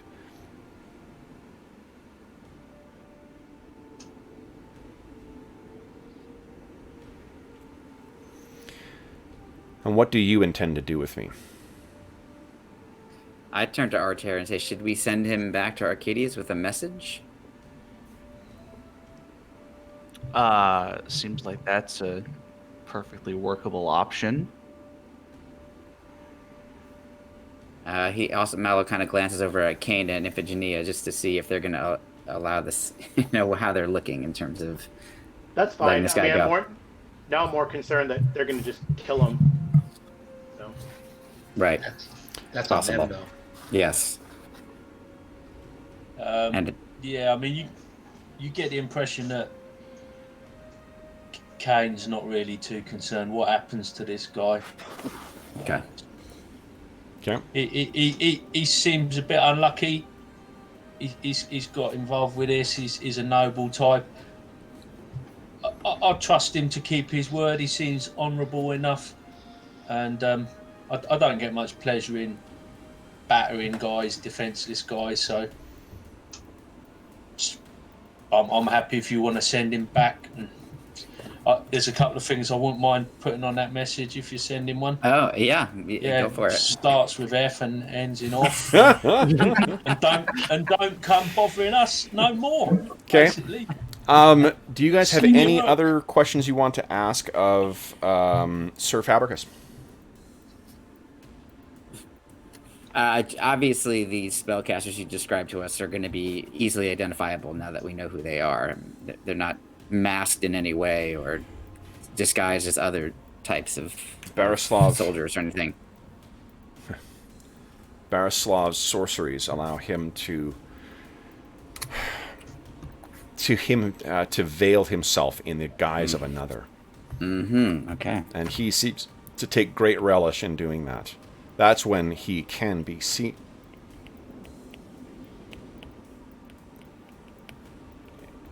Okay. These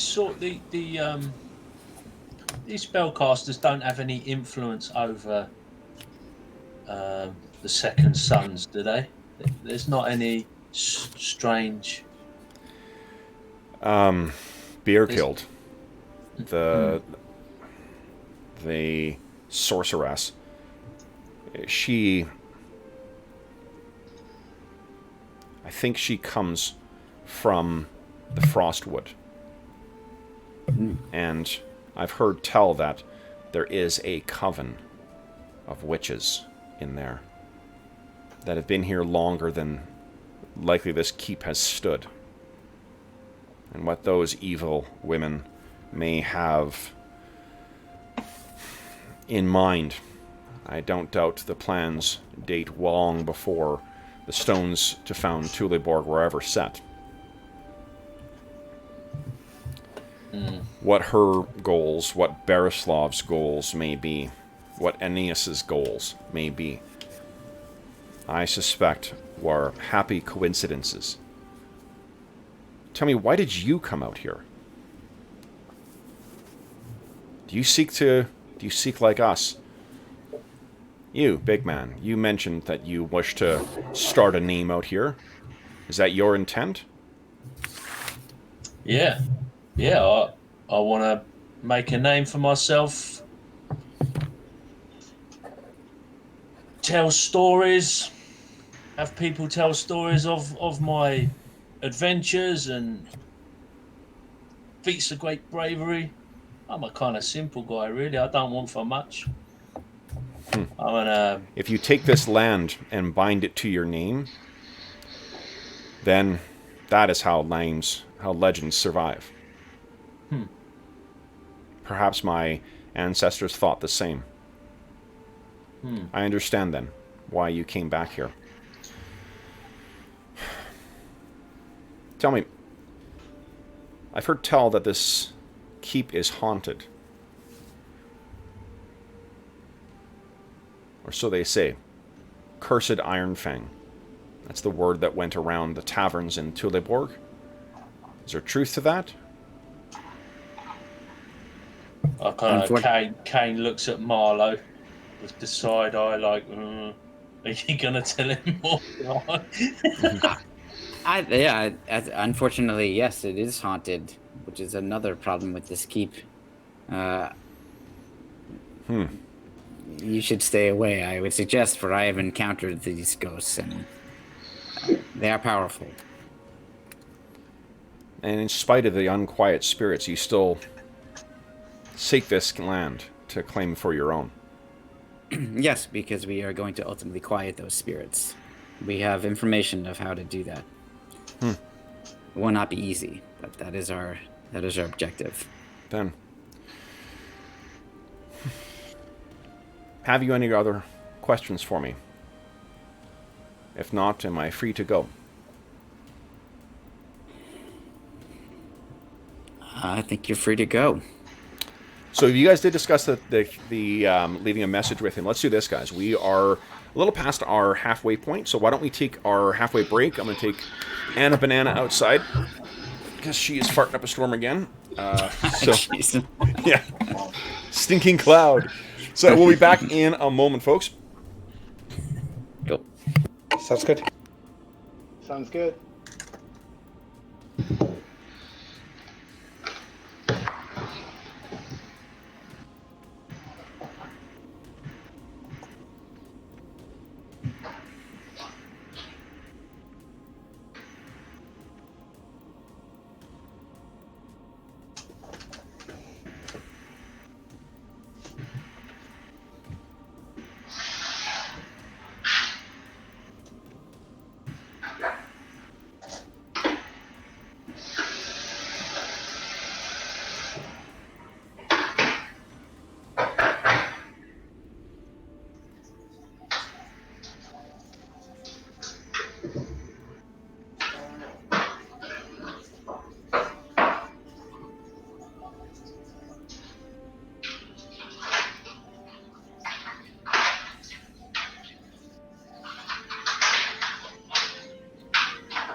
Hey, did anybody see my question earlier about whether or not we can consider the Berserk Rage a madness?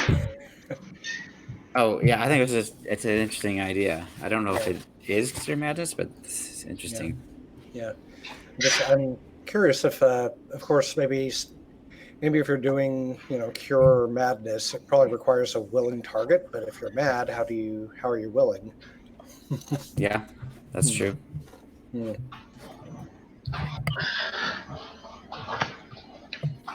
Would have been useful with the Asen when he tried to kill us that one time. Right. True.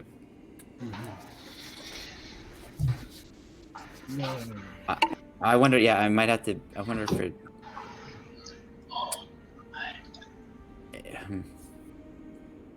My guess is that it's going to not affect the barbarians, but it might affect something that's a curse or magical madness.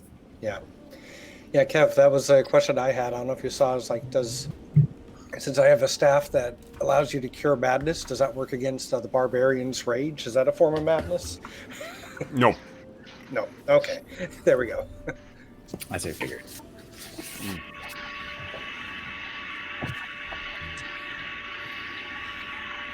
Okay. So what are we thinking here, guys? What message do you want to send back to Arcadius Blasivarius. I think something on the lines of what Kane was thinking, but maybe a little bit more eloquent. Like maybe.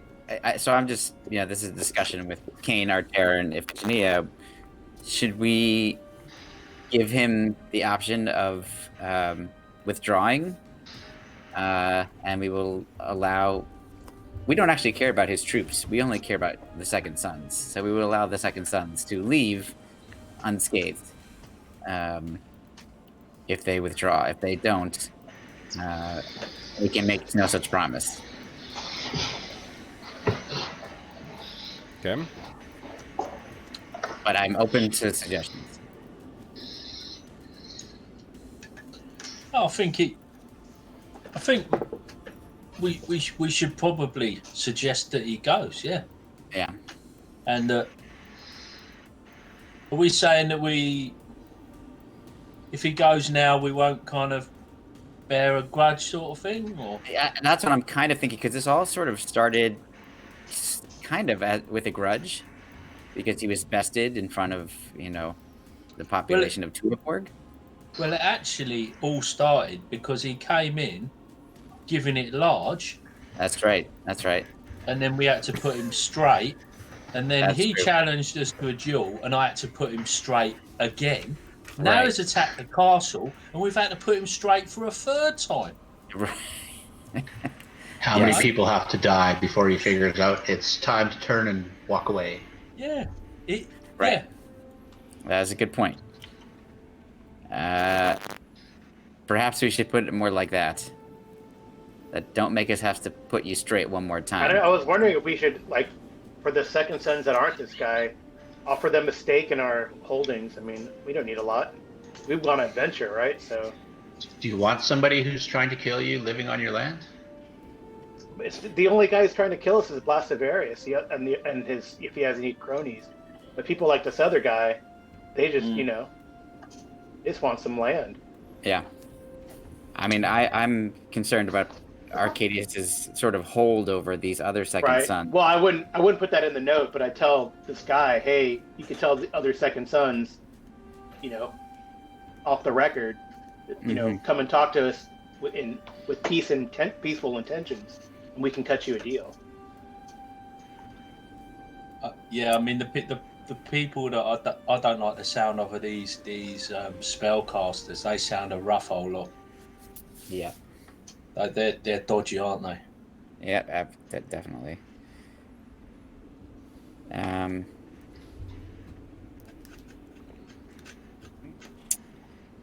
Yeah, I mean, the question is, do we trust, if those other Second Sons do leave Blasivarius and want to make a deal with us, can we trust them? They all have come here seemingly for one reason, which is to make a name for themselves. If they're sort of, if we're the ones making a name for ourselves and they're kind of secondary to us, aren't they in the same position they were back at home? I don't know. I'm afraid they cannot be trusted, but I may be wrong. But I like the idea of sowing mistrust amongst them. Yeah. I'm not there, but I have a feeling that he doesn't know everything either. It's like their idea of making a name for themselves. Maybe they're being controlled by the, what do they call it, the bitch woman that he called. There might be another reason why they're doing this, and they may not even be aware of it. Yeah, I do think that's true, but I think that there's two things going on. One is that this coven has something to do with this keep, or wants to have something to do with it, and then, but secondarily, that these Second Sons have come all the way to Thule for their own individual reasons. I don't think this is really about the Second Sons. Yeah, I think it's this witch. I reckon she's got some sort of They're being used. yeah. Mm-hmm. I think that's right. And this, what do you think about this guy with his mind control powers? You know, is he using those powers to hold this alliance together in some way, or Baroslav, it's possible. are we crediting him with too much there? I mean, it's possible, especially considering he likes to disguise himself as other people.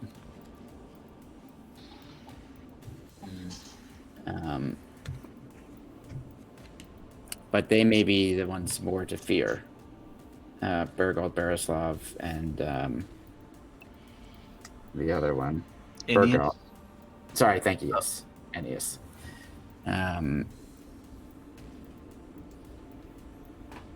But I don't think that they will be dissuaded from attacking this keep. They seem to have more interest in it than the Second Sons do. Yeah.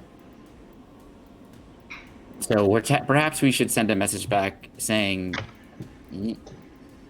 we believe that you're being influenced unknowingly by this Barislav.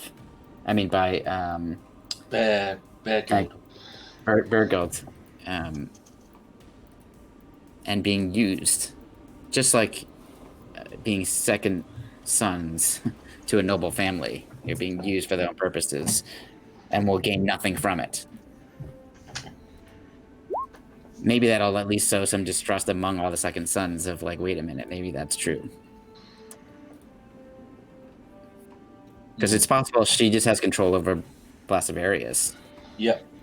Yep. Iffy and Arter, what do you guys think? So you want to send Blasivarius a note and say, we think you're being charmed? All of them.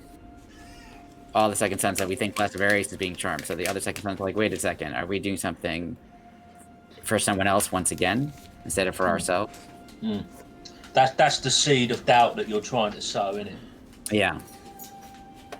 They've come all this way and they're in the same situation as they were before they left. Right.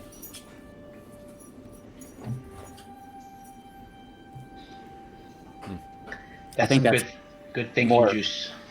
It's more effective, I think, than saying, leave or we're going to kill you. Because obviously they're not going to leave.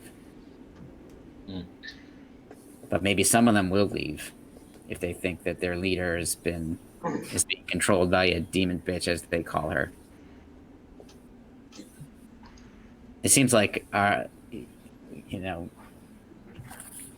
we have one in our midst who would have believed it. Fabric's here. Yeah. So, does that make sense to you guys to convey? So we're kind of huddled over to the side to have that conversation. Yeah. And then once we're ready, we'll come back to Fabricus and tell him we have a message to deliver to all of the second sons. So you guys are just knowing what your numbers are. Including you guys, you're a little more than 50 left. So you've lost about half your force thus far on the trip out here between the giant centipedes and the trolls and the battle last night. But you do have the keep secured right now. So who would like to write out the note that is being brought to by Sir Fabricus? Anybody have any particular interest in writing it out? Not even sure that I can write, so. Believe it. All right. Well, if no one else does, Malo will do it. He does know how to read and write. Okay. And he does have parchment and a quill. So. Okay. So why don't you put in chat? What is the message going to be? Dear motherfucker.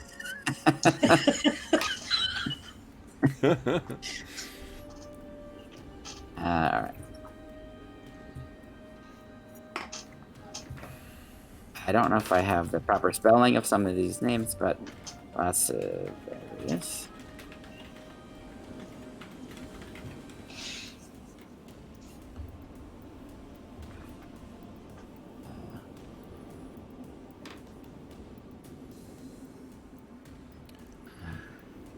right, so this is just people watching me type.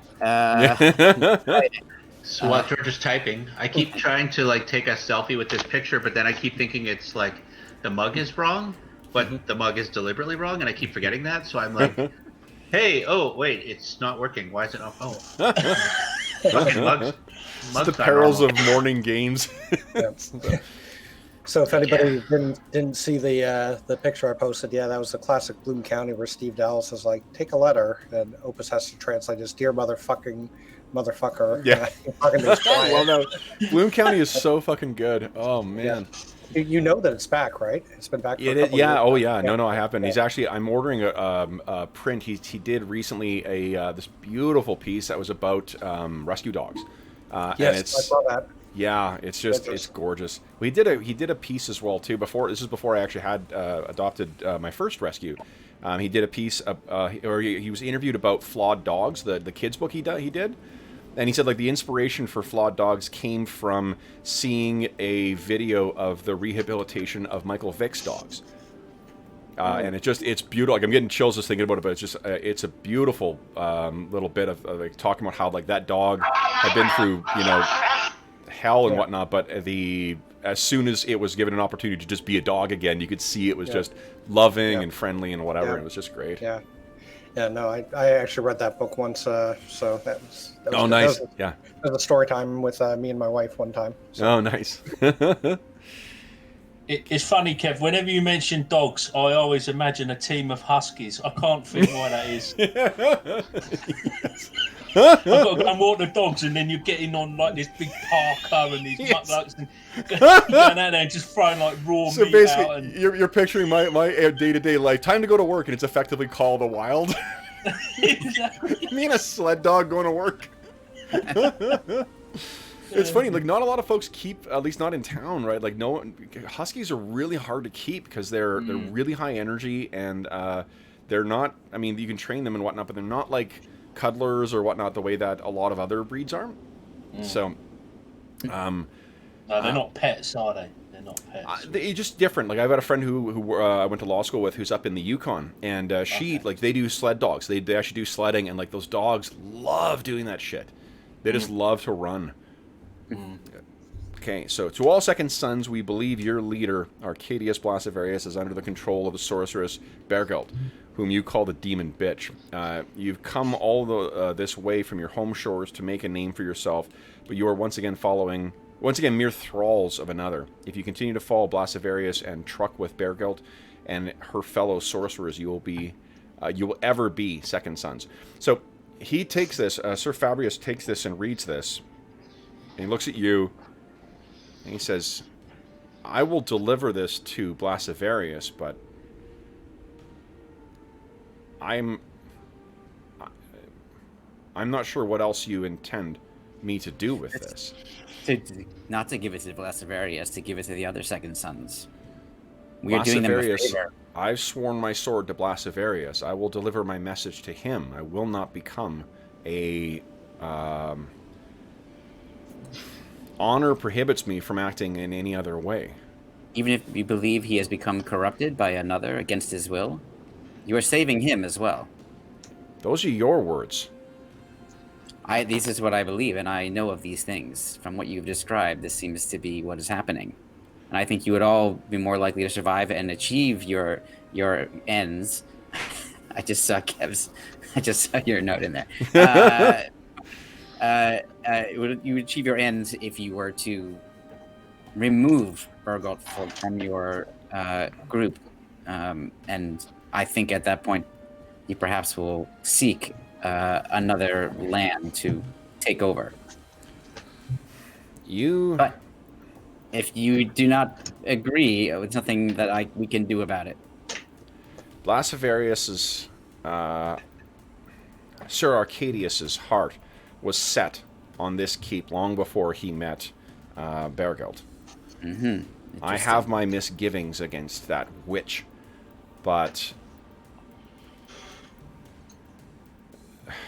Sir Arcadius's mind is his own. That is fine. I think you should deliver the message to him then. I shall. this is the message you intend me to deliver to him then. Unless Iphigenia or Kane, you have some other message you would like to change it to. Yeah, so guys, the thing is, and I think you would know this in particular, Malo, given like if you're coming from a family with a great name. There are some who, I mean, this is not like, this is closer to a kind of like Game of Thrones style affiliation or fidelity to the code of conduct and honor and whatnot too. This is not where like every knight's going to have honor and conduct themselves or whatnot. This dude does seem to be that type though.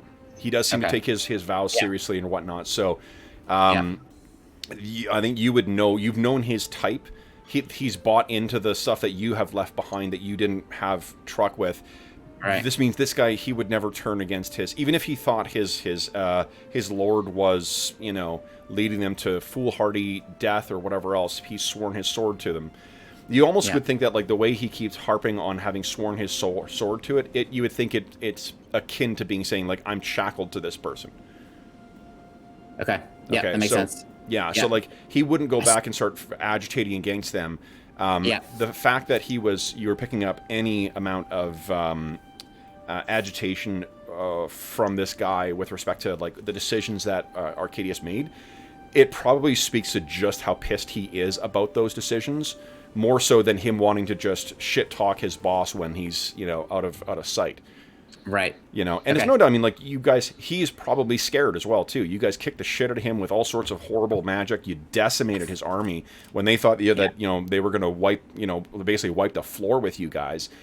And then there's that, that unusual painted man who took him down at an, uncanny speed. So he's had he's probably not on his best, which is why he was able, willing to be so frank with you. Yeah.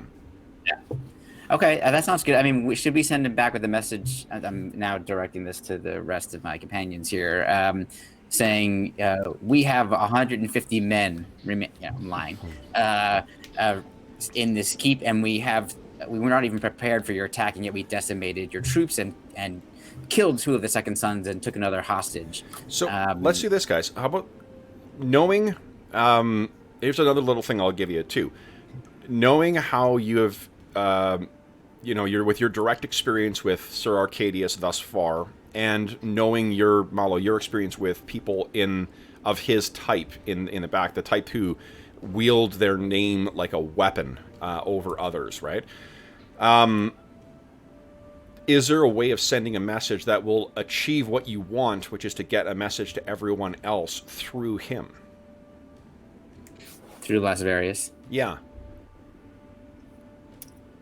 Does he strike you as a unflappable type, or does he strike you as a easily agitated type? Yeah, highly flappable. Yeah. Highly flappable, love it. So is there a way of, I guess, can you think of a way of phrasing something that will lead him to, like, ranting and raving of what the contents are, so you're effectively delivering what you want to the troops, you're just doing it in a way that, Yeah. Sir Flavius or Fabricus has, he will deliver the message, whatever message you want. Right. So you've got to insult his family and that stuff. Yes, call his family name into question. Yeah. You can kind of, you could even, I don't know, rephrase it and say that you're the one who's under the spell, type of thing. Maybe that could be it. Yeah, you're taking your family. Yeah. You're making your family the bitch of the demon bitch or something like that. Yeah. Yeah, it's a mighty shame that your family has fallen into this alliance with the demon bitch, and now, who's the bitch now? It's like you and your family kind of thing. You and your mum. Mm-hmm. Right.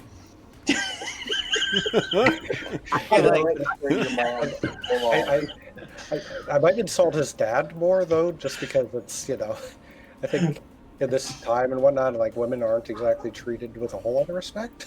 So, yeah, I think his whole family. That sounds good. sort of like, we offer our condolences, and it's a real shame that your family's been dragged into this, and you're now the servants of blah blah blah, and to come from such a place of honor and to fall to such a low point in, just really wind it into them. That's good. I like it. So we're hoping that he's going to jump up in front of his men and say, "Oh, we've been accused of being the slaves of sorcerers," and Probably more Right. like it's like, probably just ranting and raving. Whoever happens to be there, it's like, and then that passes around. Yes. And then maybe he'll make some kind of foolhardy decision about strategy. Mm-hmm. I like it. I think Kane's way of putting it is the best because it goes right to the heart of what we're trying to accomplish. Okay. So should we? I turn to Fabricus. Do you need this written down, or can you convey this message verbally to Blasivarius? I think writing it down would be useful, just because it would give him a chance to read it over, get upset, read it again and again and again. If he hears it once, if he's the kind of person we think it is, Right. he's going to dwell on it. He's going to read it. He's going to read it. Yeah. Yep. I like that. Yep. Okay. So Mala will transcribe what Kane has said. Okay, so go ahead and write down what the thing is.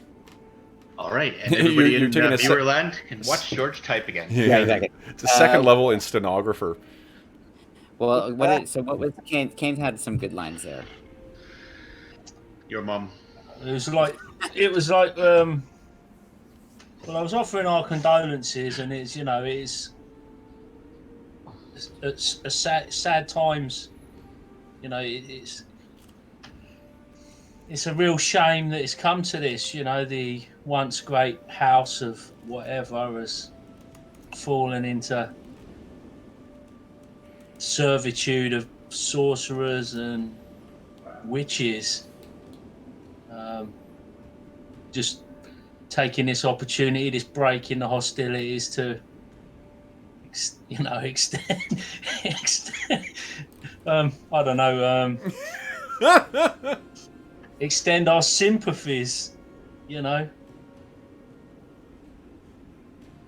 must be very disappointed. Yeah,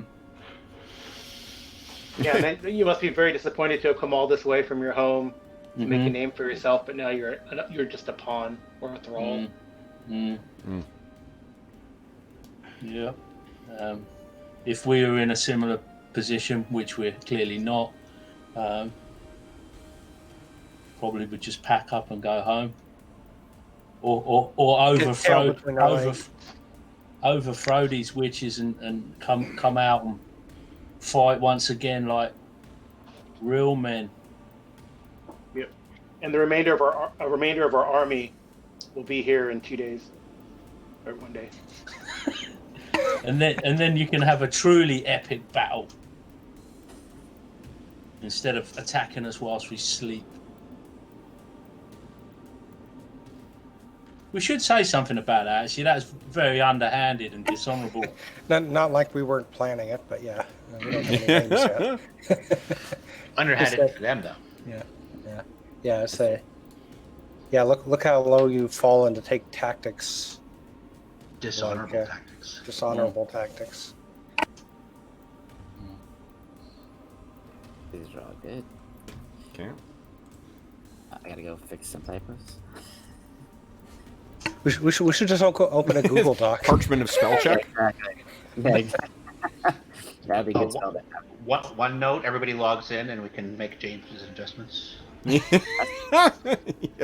It's What's that thing? A Trello? What is it? A Trello board or whatever? Shared drive of holding. Here's what I have so far.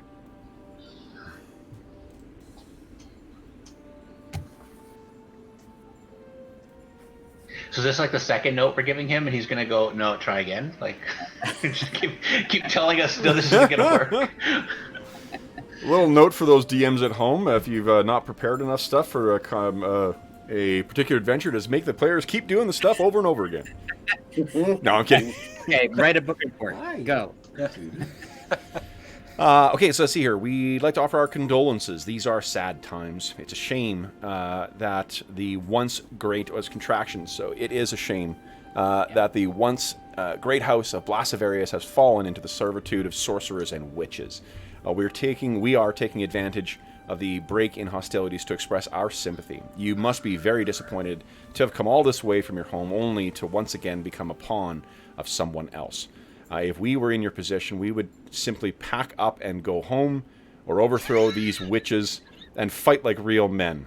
The remainder of our army will arrive soon, and then you can have a truly epic battle instead of attacking us while we sleep, or when we sleep. Look how low you have fallen to take such dishonorable tactics. Should you have any comments, questions, or concerns regarding this correspondence, please don't hesitate to kindly fuck off. Maybe we should add a please don't kill the messenger. No, they tell them that you can reach you at Dungeon Musings Right. on Twitter and Instagram. Okay. That work? I like it. Yeah. Okay. What's our friend's reaction to this? I think we should have an executive producer review that, see if they like the tone and where it's going. Yep. Okay, one sec here. I need to... There it is. How's the chat? Are folks in the chat really loving this? I'm sure they are. Oh, I'm actually not checking chat. I'm loading something. Sorry, not that the Everybody folks in the in chat are not important. It's just that I wanted to load something up quickly here. An asset that I need. Fang Dragon. We should have asked for some suggestions. Oh, yeah. Oh, I got a sidekick again now. One second, I'm just going to close my door.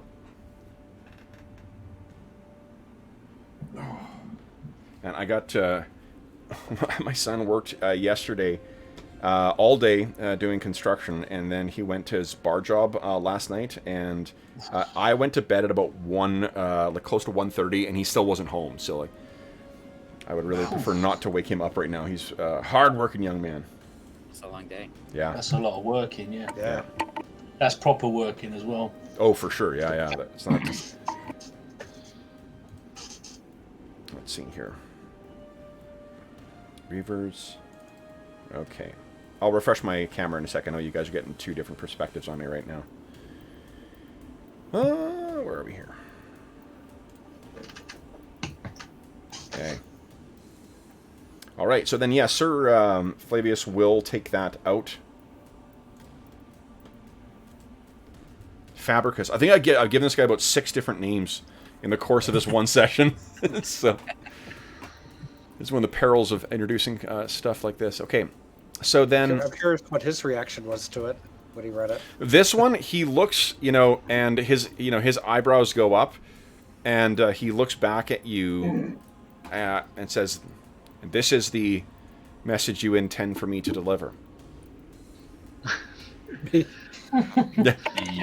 The shit-eating grin on Malo's face. Does he even look like he's gonna deliver it, or is it just a waste of time? We should kill him now. He looks and says, "Oh yes, I take it that your intent is clear then. I will see it delivered to him. Then, do you guys wish to, let's see here, do you guys wish to do anything else during the day, or do you let him, I guess first off, what time of day do you let Sir Fabricus leave?" I guess, once it's light so that we can watch him. Okay. Yeah. Okay. So you see him pass that thing, and you guys can, assuming you're on some point on either the what is it, the southeast tower, or on those murder holes on the eastern side of the castle.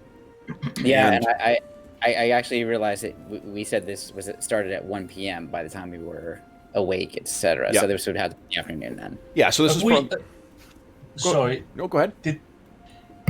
Have we completed our defenses at this point? Yes. Because Right. Okay. Yeah, the door is sealed and barred. You've got that the sort of barricade or whatever that you set up on the side. The bodies have been disposed of. You've got the fake troops, the Home Alone style, troops with the hat on. Stuff set up there, and so it's probably close to around 5 o'clock or so when all things are said and done, and you guys are ready to send things off. You've got your Gwynrig, your armor has been refitted and resized.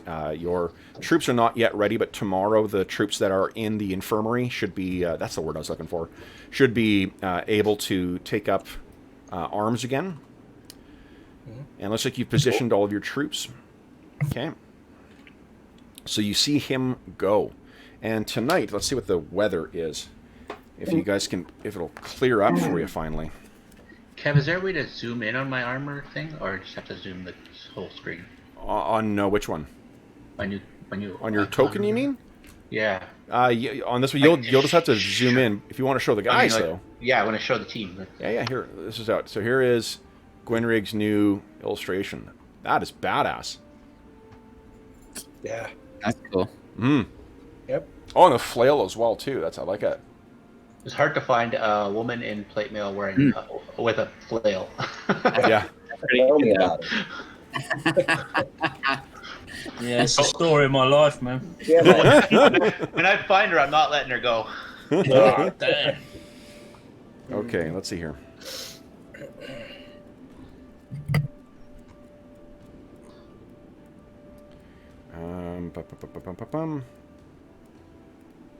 You'd think with the amount of times I've referenced this damn chart that I would know by heart where it is in Low Fantasy Gaming. There we go. I need to just print off this page, actually. Okay. Let's see. Oh, fuck. It's actually wetter. So it is overcast and it's beginning to rain as well, so fantastic. So he goes back carrying this with nothing. Do you leave him just with his tunic and his boots, and that's really it? I mean, what else did he have other than his armor? His armor, his shield, his magic sword. Oh no, he's not going to leave him with that. Okay.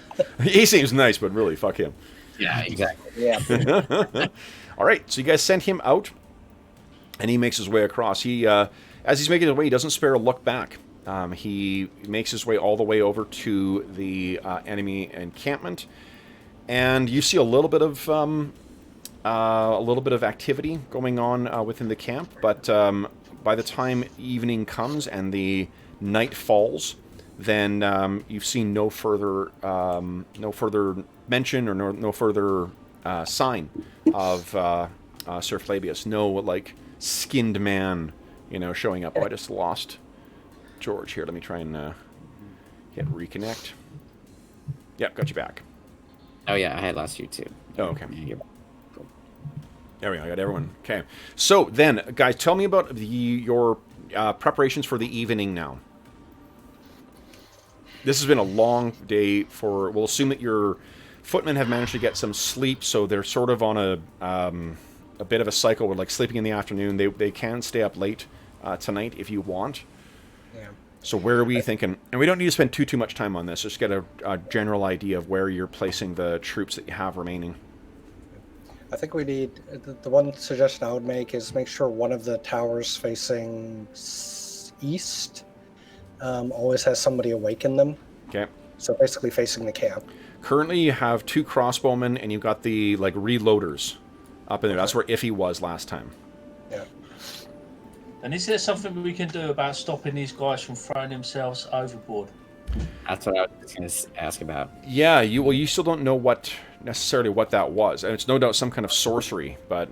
Did they go to the rooftop and then jump off? Is that what it seems like? Yeah, they seem to have... no, the ones that were in here, they seem to have wedged themselves through the murder holes. Yeah. I might suggest putting a rope around the waist. But attached to what then?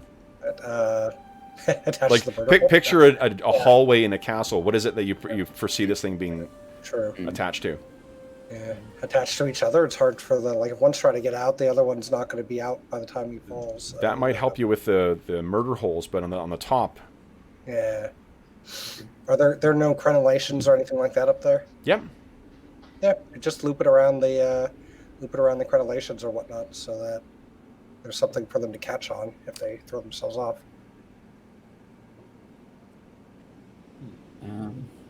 Or we don't put people up in the towers. That was what I was That's the thinking. other option. But we need to have eyes on the east. Yeah. Yeah. So. So who It is? it didn't exactly do us any good last night having eyes on anything True, Yeah. but because it's dark. that's true. Yeah. Yeah, But ordinarily, yeah, it makes sense. But it seems like we lost them guys for zero gain. Yeah. Is there any way we could put like set up like? That's right. Never mind. This is Thule. There's no. I'm thinking, yeah, we set up tons of bonfires and whatnot. No, that's not gonna work. I think we should bring everybody down from the towers then. Okay. Yeah. So who is? How are you guys planning on watching the enemy camp then? You said that you were going to do that. So what's that consist of then? I don't know. We may not. Yeah, we watch them with the helmets that Arter mentioned.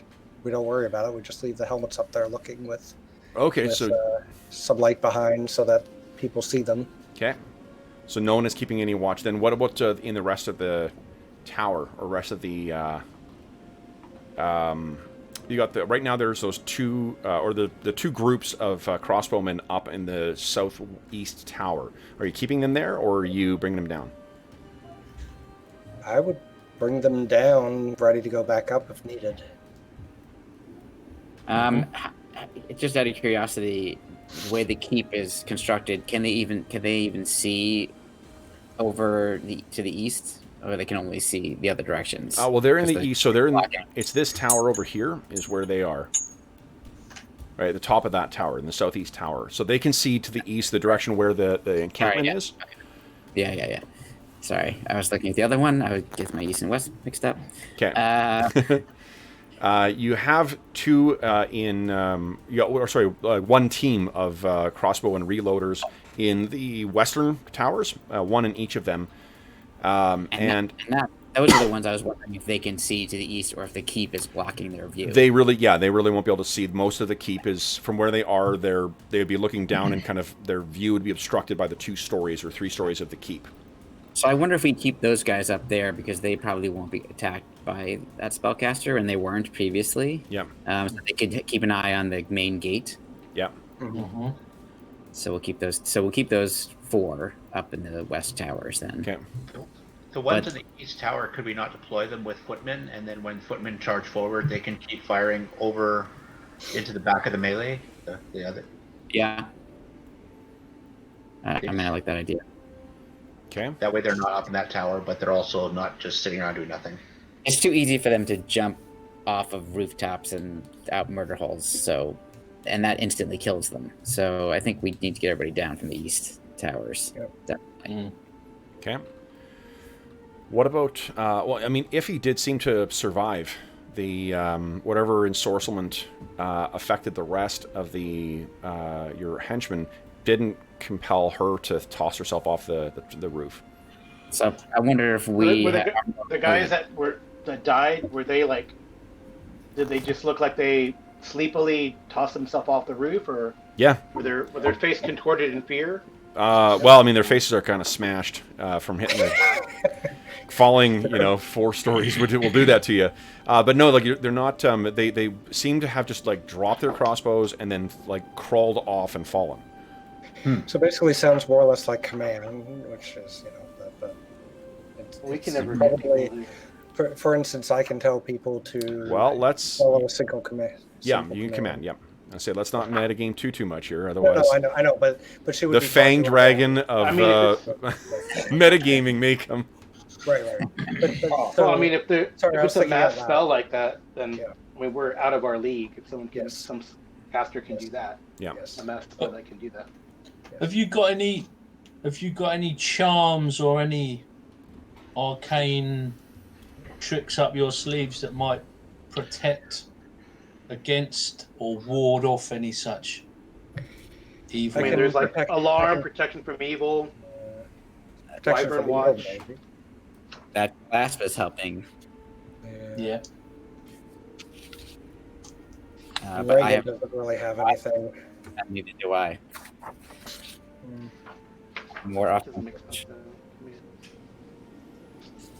But so one possibility is that we might be more resilient to these types of spells, given our experiences throughout Thule board. Yep. However, at the same time, we don't really know what level of power this sorceress is wielding, so it is a guess.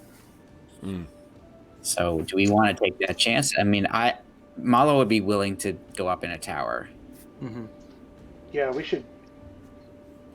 I'm willing to stay up there too. I mean, Yeah. Okay. Maybe just the two of us, and we can kind of watch each other also, just in case. If we want yeah, to because this guy is like an some sort of illusionist, so he's probably going to be invisible. So Yeah. All right, so maybe Iphigenia and I, do you want to, Carl? Do you want to go up into the southeast tower then? yeah, it's fine. Okay. Do you guys So- want to keep the horsemen or the archers with you as well? They don't need to be keeping watch out. You could have them sitting down if you're concerned about them getting ensorcelled, or do you want to do what Robert suggests and just keep them like at the base of the tower if needed? Yeah, keep him maybe on the second floor. Second floor? Okay. Yeah, I mean, well, a floor below, so if there's an alarm and we need backup. Oh, yeah. That's what I took it to be. Yeah. Okay. All right. So they're in, actually, where the big fight that just before Yason died, that's where they are right now. Yep. Okay, cool. Okay.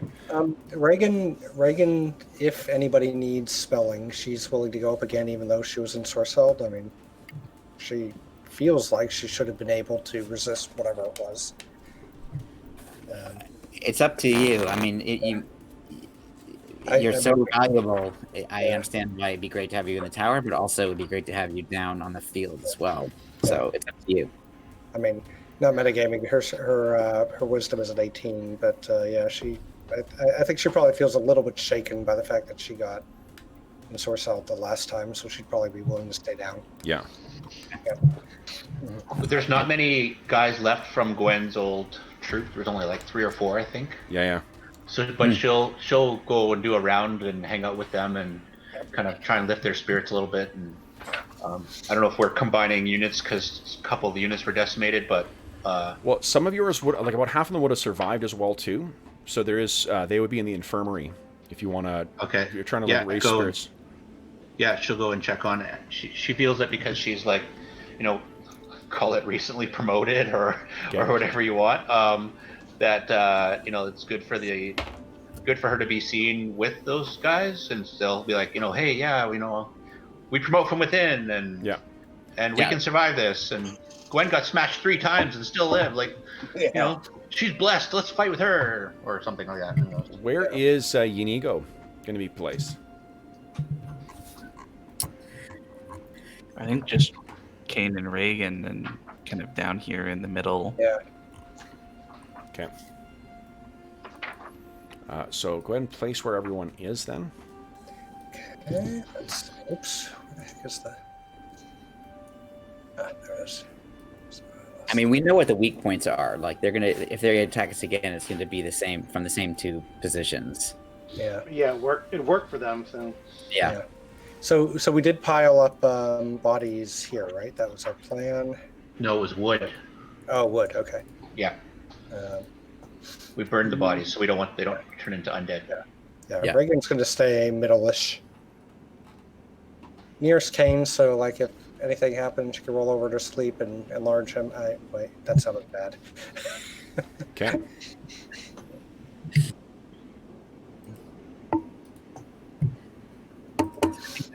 That seems to be our current.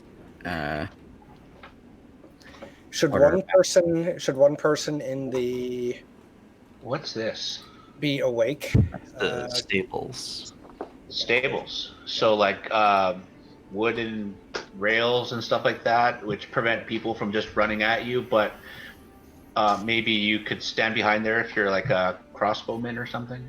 It's also full of, let's see here, there's 23 31 horses that are in there. Oh, Do we- still. Give or take. Do we have Oh, like yeah. mounted units? Yes. You do, yeah. We technically do, yeah. They've been Yeah. dismounted at this point. Yes. Right. Okay. It's the crossbowmen are mounted, weren't they? Mhm. Yeah. And did we have some other cavalry as well? Yeah, the light horsemen. That's right. Yeah. I would suggest that every unit also have somebody on watch. That way, if they hear anything, they can immediately wake up the Yeah. people in their unit. There should be a rotation. Yes. Okay. So And you that, two- that should include us down in the courtyard Okay. as well. Yeah. So between us three, we should have a rotating watch. So is everyone where they are going to be then? I Yes. think so. Okay. All right, so we got the heavy foot and keeping watch. We got Gwynrig down with the injured guys. And we've got archers up in the western towers, and we have Iffy and Malo in the western towers. Okay. Iffy and Malo, would you each give me a d6 roll, please? Okay. In the middle. Nice. Okay, Iffy. So you guys are in this tower. There's a fine, chilling mist that's coming down. It's overcast, so it's very difficult to see what is going on far from the keep. Are you guys chatting while watching? Or I guess one thing that you guys can say, because you guys are sort of of the group, you do seem to be the arcane specialists, right? Yeah. And I think like there's a moment when you guys are sort of waiting. Malo seems like a little more of a chatty Cathy than what Iffy does. So I'm assuming Malo may be the one who asks her that, you know, the sorcery that was used on our men. Is it something that you're familiar with? And Iffy just sort of shakes her head. Yeah. You know, neither illusion is something that is foreign to both of you guys. So the secrets that those, you know, who may have known something like that would have been maybe Preda or her ilk. Yeah. Mm-hmm. But the sort of martial groups that combine sword or martial skill and sorcery, none of them are, you know, so low as to combine them with the trickster magic that is illusionist. It's murderers and thieves and spies that make that kind of combination. How do you guys feel about that? How do Malo and Iphigenia feel about that? It doesn't surprise Malo that Blasphemous would be willing to work with these people to achieve whatever ends he can. I mean, he's arrogant and overly ambitious, so it's not surprising. It makes him wonder, and he'll then ask Iphigenia, do you think this has anything to do with the Ixians at all? Well, it didn't sound like an Ixian name. I mean, but they can recruit from wherever. Yeah. I mean, spies are a thing of war, right? So. Yes. Well, the Ixians do seem to, at least the ones in Tuleborg, they do seem to lean more towards necromancy. Like necromancy. Yeah. I didn't, and I feel like they might have taken the opportunity to taunt me somehow. So it had been them. Right. I wonder what sort of magic this is exactly. What its source is. Yeah. Okay. So while you guys are standing there, Iffy with her face, you know, soaked with and Malo as well too, soaked with the misty rain coming down, staring off into the darkness. There's a moment, Iffy, where you think you see 4 burly forms moving. They do not have the shape of men. They seem more beasts, or perhaps something halfway between. Okay. And that's when they're you coming guys... towards the keep. They are very close. Like it's so dark, it's so hard to see anything, that it's basically maybe about 20 or 30 yards out from the keep where you see, and they are moving quick. Are they in a line? There's Like- only like natives or something? You know, try to hide their Nope, numbers. they're Like in a spread straight out. line? They seem like, honestly, they look like charging animals. Like if a pack was trying to chase something down, wolves, you know, trying to chase something down. Like, oh, okay. They're actually not. Well, because that helm lets me detect werewolves. By the way. This is not. Yeah, this is not them. No, they are not. They are much doesn't light it bigger. up.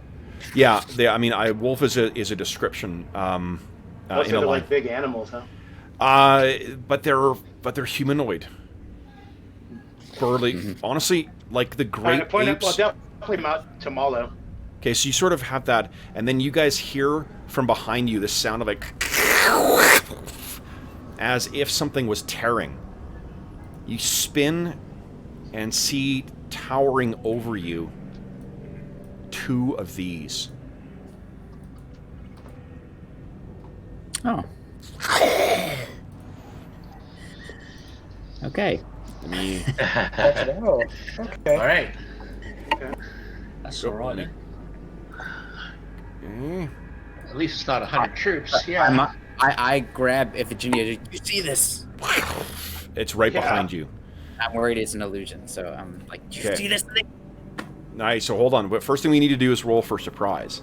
So either thought that's what George we did. or Carl, go ahead and roll surprise for me. Roll I d6. have been so unsuccessful with rolling for surprise and initiative. I'm gonna let you do it for both our sake.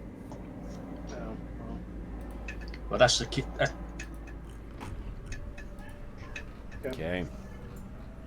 Yeah, that was the kiss of death on that roll. Yep. Oof. Okay. So Um, these things do Or get you a. can remember Astonishing Fortune. I don't think you can do it on surprise. Oh, okay. Yeah. Okay. So no. You each individually. This isn't group thing. So if you individually want to re-roll surprise, I'm fine with you spending your astonishing fortune. Ev, is there like 1 point? Actually, no. You know what? Because the odds are so. I don't think I'm. wouldn't Yeah. I don't think I'd I let it wouldn't re-roll. bother, guys. Anyway, Yeah. that's lame. That's I lame. wasn't gonna- yeah, I Okay. wasn't gonna do So then, what is these 2 things? Don't spare a second, and they race forward. They were just down beneath the keep a moment ago, Iffy. So this is some kind of sorcery that allowed them to suddenly find themselves right next to you. Iffy, what is your AC right now? -1. -1. Okay. Okay. So this thing, wow, those massive, fists with those bony protrusions on them, swings them at you, and you're able to somehow, we're gonna keep them at a distance with your spear. Malo, what is your AC right now? it. Is a 1. It's a 1, okay? Likewise, 2 attacks on you, neither of them manages to connect. All right, so then, guys, let's drop out of this, and I think you... Give me 1 second here. I have 2 more surprise attacks to do here. Okay. Okay.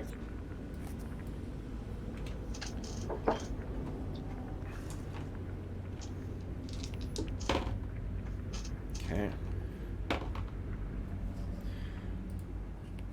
Okay, so the rest of you guys, you can hear this scream from one of the southeastern towers.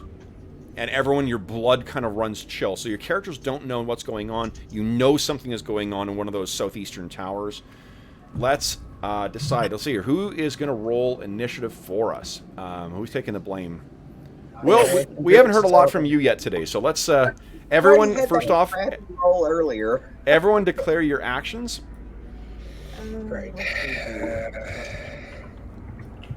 And then once I see everyone's actions, I'll hold it up, and Will, you'll try and beat me. Remember, we're rolling a d6, and we want to roll high with this game. Yeah.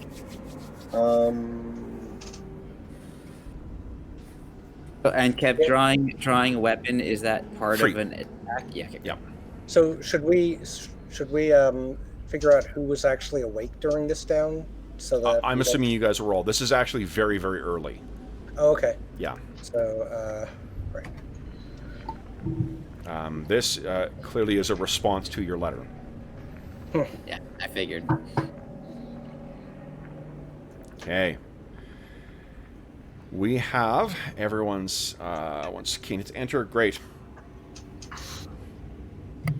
Beat my 5. All right, well, you can do it. Go. Come on, big money. Who's the fourth? Luke? Hey, Six. there you go. All right. So let's see here. We've got. I'm most concerned with Iffy and Malo. Iffy and Malo both have selected melee in the first phase. So guys, go ahead and make your attacks. Here we go. Now, do both of you have magic weapons? I do. I know Malo does. Nope. If your spear is not magic, okay. Nope. Okay. So, yes, that is a hit. It's a miss anyway. Oh shit. So. All right. Okay, so you slash at this thing, and it seems to be made of solid, like hardened muscle, almost like petrified wood. So it hits, but it does very little damage, and you're not even able to get a hit off there, Iffy. All right, so anyone who else? No one else has melee. So then these things have their melee. So against Iffy, do your first. Oh, does not get in. You're still keeping your defenses up. Maybe I think that it tries to grab you with one of its claws, and it runs along the length of your armor, but does not hit you. And against Malo, again, no hits. Jeez, dice are not favoring me now. The other ones, I got one attack here. That hits or misses, and that one is a hit. And that is another dead guy. I think you guys see, let's see who's in there. You guys see a body go flying from the top of the tower and land right here. Poof, dead. One of your archers has just made a very rough landing. Or, alternatively, a very quick way down from the top of the tower. So, Silver lining. that was melee on first phase. We've got no magic. We've got... everyone else is moving, it looks like. So go ahead, guys. Make your move in your first phase. Remember, half of your movement you can make in this round.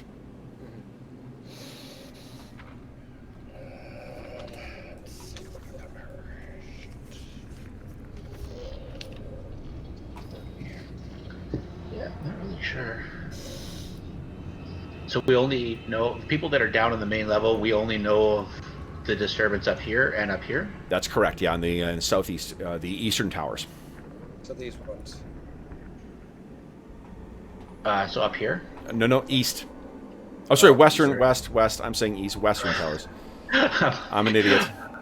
Well, I thought I thought the enemy army was to the east. Yeah, sorry, the enemy army is to the east. What you heard was the western tower. We heard screams from both of the western towers. Yeah, both the western Okay. towers. Thanks, sorry, guys. But are Iphigenia and I thought Iphigenia and Ala were in the eastern towers. They are in the Yeah. eastern towers. Neither of them has cried out yet. Right. Okay, got it. and you can move half your combat move. If for the first phase you move half your combat move, then the second phase you move the rest of it. You can run though and move double your, like basically move your full move in the first round, move your full move in the second round. If you're not Sorry. playing anything else. Yeah. Sorry, Reagan's going to stay near Kane just because if somebody needs to get big. Okay. Okay. Then Kane, what are you doing? Are you staying in the courtyard?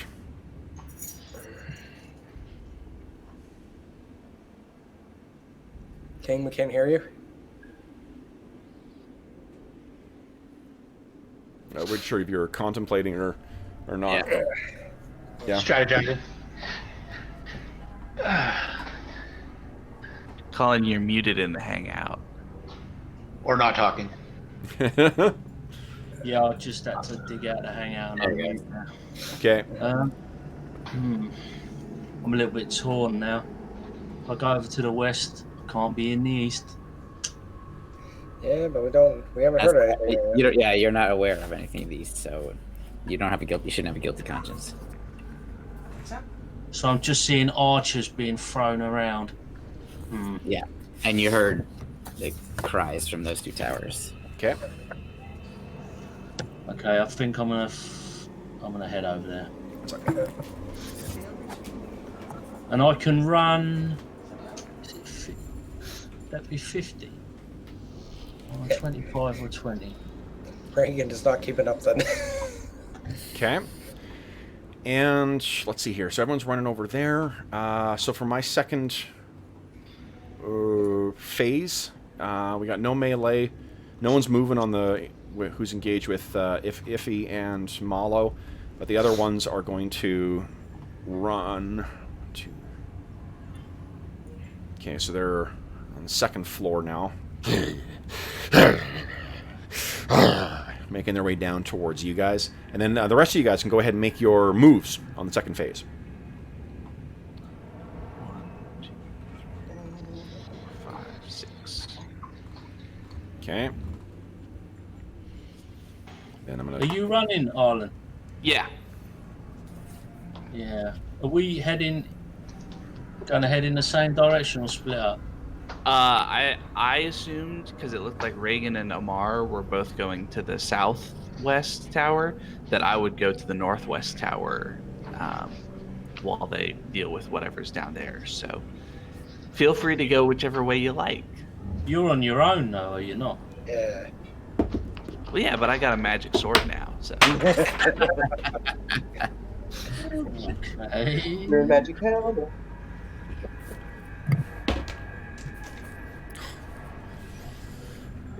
Okay.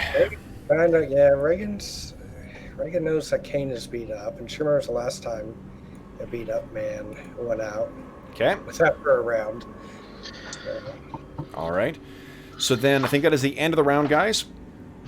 Now, everyone declare what you're doing for second round. This is a favorable round, so you'll have a more favorable attack rate if you've got specialization. And Dan, once I see everything, Will is still king of initiative. Magic is before move. Magic is before move, correct.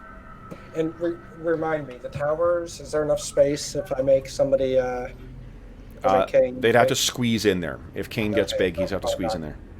Alright, Once he's within, he'll be fine. It's just getting through that door will be... Yeah, okay, so fine, she'll move. Maybe move and then magic. Okay. Actually, she can't move in magic, right? No, you can move in magic. You can't magic and move. Okay. Then Will. Beat my 6. Oh, Yeah, sorry. Here we go. come on, 6. Come on. Come on. Target. Okay, so these things engaged with Malo and Iffy. Once again, are going to try and get you. Still no hit on Iffy. Nice. Still no hit on Malo either. Jeez. Great. Okay, so these things are keeping, and you can picture that you're moving around in this rain-slicked tower, and these things are about 7 feet tall, and you can see how wide that means. They're about 6 feet wide, and yeah, that was it for their melee. You guys, Iffy and Malo, go ahead. Alrighty. Here we go. First attack, second attack is a miss. First attack may have hit. Yeah. So first attack hits. You pull it out, the wound seems to seal itself. It does no effect. Yeah, Malo, however, holy smokes. Boom, one big hit there. And then Malo, another big hit. It's low damage, but... Yeah, so that does seem to be hacking away at this thing. All right. Then it is, let's see here. Does anyone have missile or move? Or missile or magic? Nope, not first phase. So go ahead and move in the first phase, guys. Don't they move first? No damage. Oh, yeah, they do move first. Let's think here. So that would be then 1, 2, 1, 2, 3, 4... 8, okay. Okay, I've moved them. And then you guys get your first phase move. 1, 2, 3.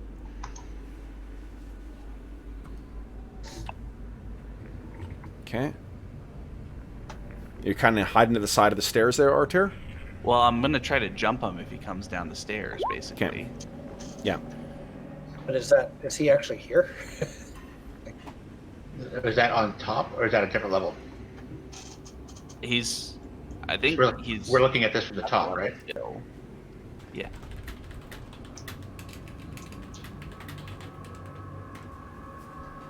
Well, he's not on the first level, right? I can see that. Yeah. Okay. Yeah. Okay. All right. I was just questioning the map, Kev, not the dynamics. I don't understand. Like, so these are the tops of the towers. Are they on a higher level than what we see? Oh, sorry. The in ones the you main thing you see courtyard they're not there right now. I'll put it outside. Sorry, it's confusing. No, I've just got in my mind they're on the second level still. They're going to be down this one. So where our terror is standing is the same level as the courtyard type area. Okay. Okay. Yeah, I'm at the first floor or the base floor, 'Kay. ground floor. Okay, All I right. get it now. So then, second phase. This thing does come running down, and it gets it won initiative, so it gets a melee on you there, Arter. What's Yep. your AC? It's 1. 1. I get 1 hit on you. 7 points of damage, All right. and then Actually, we're almost at the end. Why don't I use my Astonishing Fortune to negate the blow? go Yeah. ahead. Yep. So no damage. Okay, and then Amar, you can see that where this one. Oh no, you're only at the door Yeah, there. I'm basically waiting at the door. Okay, so you can hear something thundering down the stairs. And I'll move it to right there. It doesn't get an attack this round, but I think you can see that, right? Yep. Okay. Yeah, I can see it at the door. Yep. Okay, and then I get let's- 2 attacks because I did melee second phase. yes, yeah, go ahead. Yeah. Not gonna do it with that. Nope, That one's better. that one hits, Nice. and you're using that magic And it's a longsword. magic now, right? sword. It's Fabricus's. I almost said Fabricio. Thought you Fabricus's. were Yeah, gonna say you might as well. Just give him another name. Okay, That's so right. as you hit this thing, it recoils in pain as your magic sword bites deep into it. Everyone else has... Let's see here. Kane's declared some melee this phase. So has Amar. So go ahead, guys. Yeah, I've got nothing to hit. And I think, Amar, you're at the level where your fists count as magic, right? Boom! Yeah, my fists are magic. That's awesome, Kane. Holy shit, Kane. Bam! Right in the Oh my smack god! So, Kane, you run in with Reinhardt's hammer, and what does it look like as you kill this thing? That's awesome. Oh, I think it looks like Kane just coming up with a big swing and just as this thing's kind of concentrating on Arter, he just kind of comes up and cracks it around the back of the head. Yeah. And it, So and it just slides your down the first stairs. hit shatters the horns on one side of its head as it hits the side, and it tries to get up a second time, and the second hammer strike, boom, whoopsies, destroys this thing. Boom. That's awesome. It hits the ground. And as you stand over it, its body slowly dissolves into greasy oil. Okay, Amar, what are you doing? I don't have a valid target. So, Wait, don't you... Can you move in and hit him? Remember, you can move when you melee. Oh. Okay then, by gosh, I can move in there and see what happens. Yeah. Okay. You move up to half your move. Go Okay. there, basically. Boom. Yeah. Nice. And So you're racing in, and this thing is like you're catching it at full charge as it's coming in towards you. Go ahead and make your attack roll. come on, please let this be good. Boom. That is a hit. Hit. Nice. It's a miss. Damn it. That is not. That is an impressive miss. Yeah. Okay. Does anyone else have melee? I don't think so. No missile magic. Reagan, what are you doing? Well, she was going to make Kane big. Doesn't appear to be a need for it. So, Okay. so she stops in the process of slicing her bone. Okay. Then we've got move for second phase. Go ahead, anyone who's got move.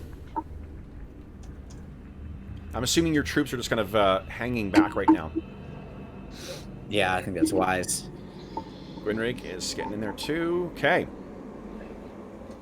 Then, we will... So, unfortunately, your illustrious reign as initiative roller has come to an end, Will. So, once everyone has declared their actions, it's going over to George.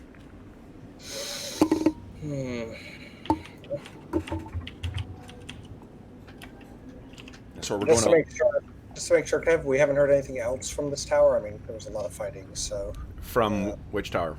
From the tower that Kane just destroyed the beast. Nope. No, okay. No, you can hear nothing else from there. You can hear shouts from the other side. You can picture the yard is full of shouting men as well, too, so... Yep, yeah, it would be hard to hear. Yeah. Yeah.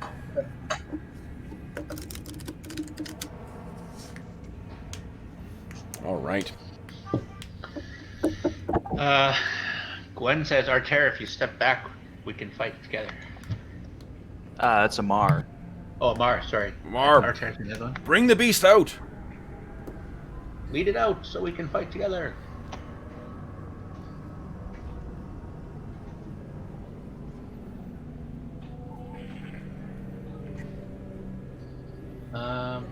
So if I only have one attack per round, can I hold and melee, or?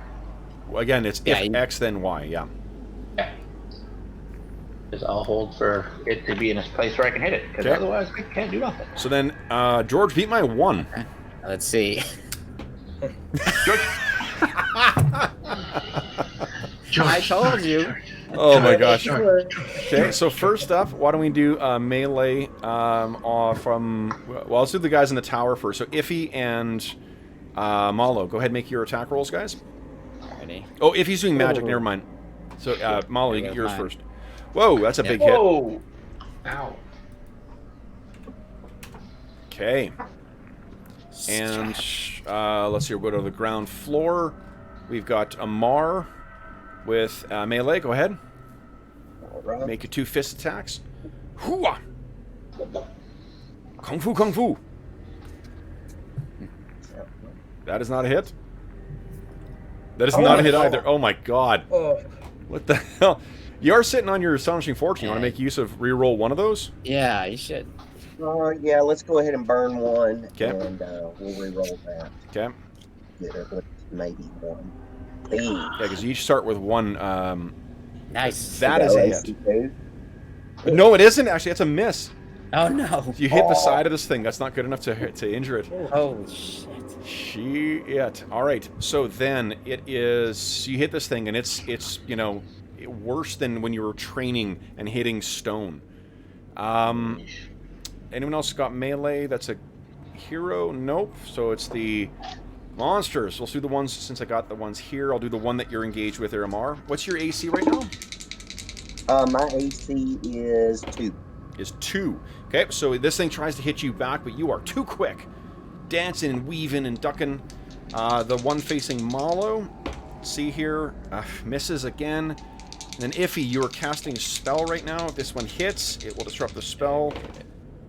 But I do not hit. Nice. So you keep your distance, and you're able to try and get your spell off. Then next up will be, and there's no missile, so magic. Iffy, what are you doing for magic? I'm going to cast Shocking Grasp and touch the beast. Okay. Shocking Grasp. Cool. All right. Okay, now hold on. What is your caster level right now? 5. It's 5. Yeah. Okay. It's a. I don't know if touch attack matters in this game. I'm not I even will really worried re-roll about that. What I'll tell you is that you lay your hands out on this, and this thing is of some unnatural origin, and your spell unweaves rather than casting on him. So you do cast it, but spell resistance has kicked in, Isn't there a roll for that? which I made.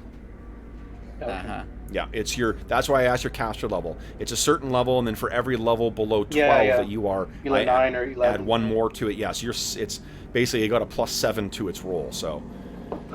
Well, Yeah. well, shit. I can't do anything. okay, I'll so just- this discorporates on it. All right, then it is move on first phase. Anyone have a move?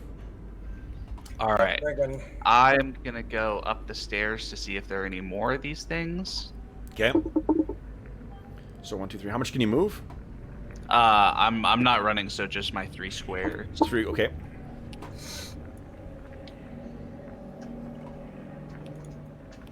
Anyone else? Everyone's completed their moves. Yep. Okay, then we are on to second phase. Archer's got a melee, keeping himself ready. Gwynrig, what are you doing? She can't really do much. Okay. Yeah. She's holding. Okay. So that's the end of that round, I think, guys. These things are not moving. Everyone's engaged. We're on to round 3. George, you are still in charge of initiative. Everyone declare their actions, please. Just barely. It was round barely? 4, actually. Sorry? Round 4. Round 4. Oh, it's round 4. Okay. It's favorable attack. Yeah. Yeah. Okay.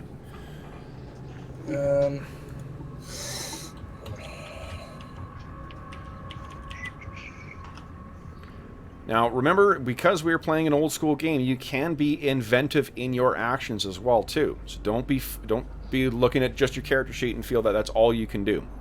Yeah. Okay, so we have... Oh, we're waiting on Iffy, and I think, and Gwynny, yeah.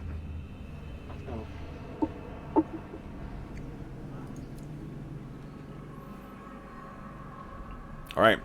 George, beat my 4. All right, let's see. Here we go. Nice. Oh, I'll take it. Or tie my 4, whatever. All right. Let's see. We've got melee in the tower. So Iffy and Malo, go ahead. All right, I'm gonna headbutt this thing with my wolf helm. Oh, Nice. Let's see. awesome. Atta boy. Yeah. Go ahead and give me a D20 roll, please. Okay. Do I add anything? No, this is not enchanted to give pluses to headbutts. Well, I'd be like, okay. No, I know, but like strength or whatever attack mod. Oh yeah, I'm gonna factor that in your Thaco and whatnot. So Let's see. 12 plus what's your strength to hit bonus? I have a 18 strength, so +2. Plus 2, that's 14. That is yeah, that'll be actually good enough. So you slam your head into this. I'm gonna say 1d4 plus your what do you call it? Plus your strength modifier. Strength. Cool. Okay. Yeah.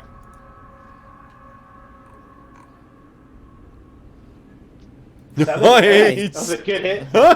Give So this myself thing a TBI there. staggers back. That's I think you chipped one of those horns on its side of its face.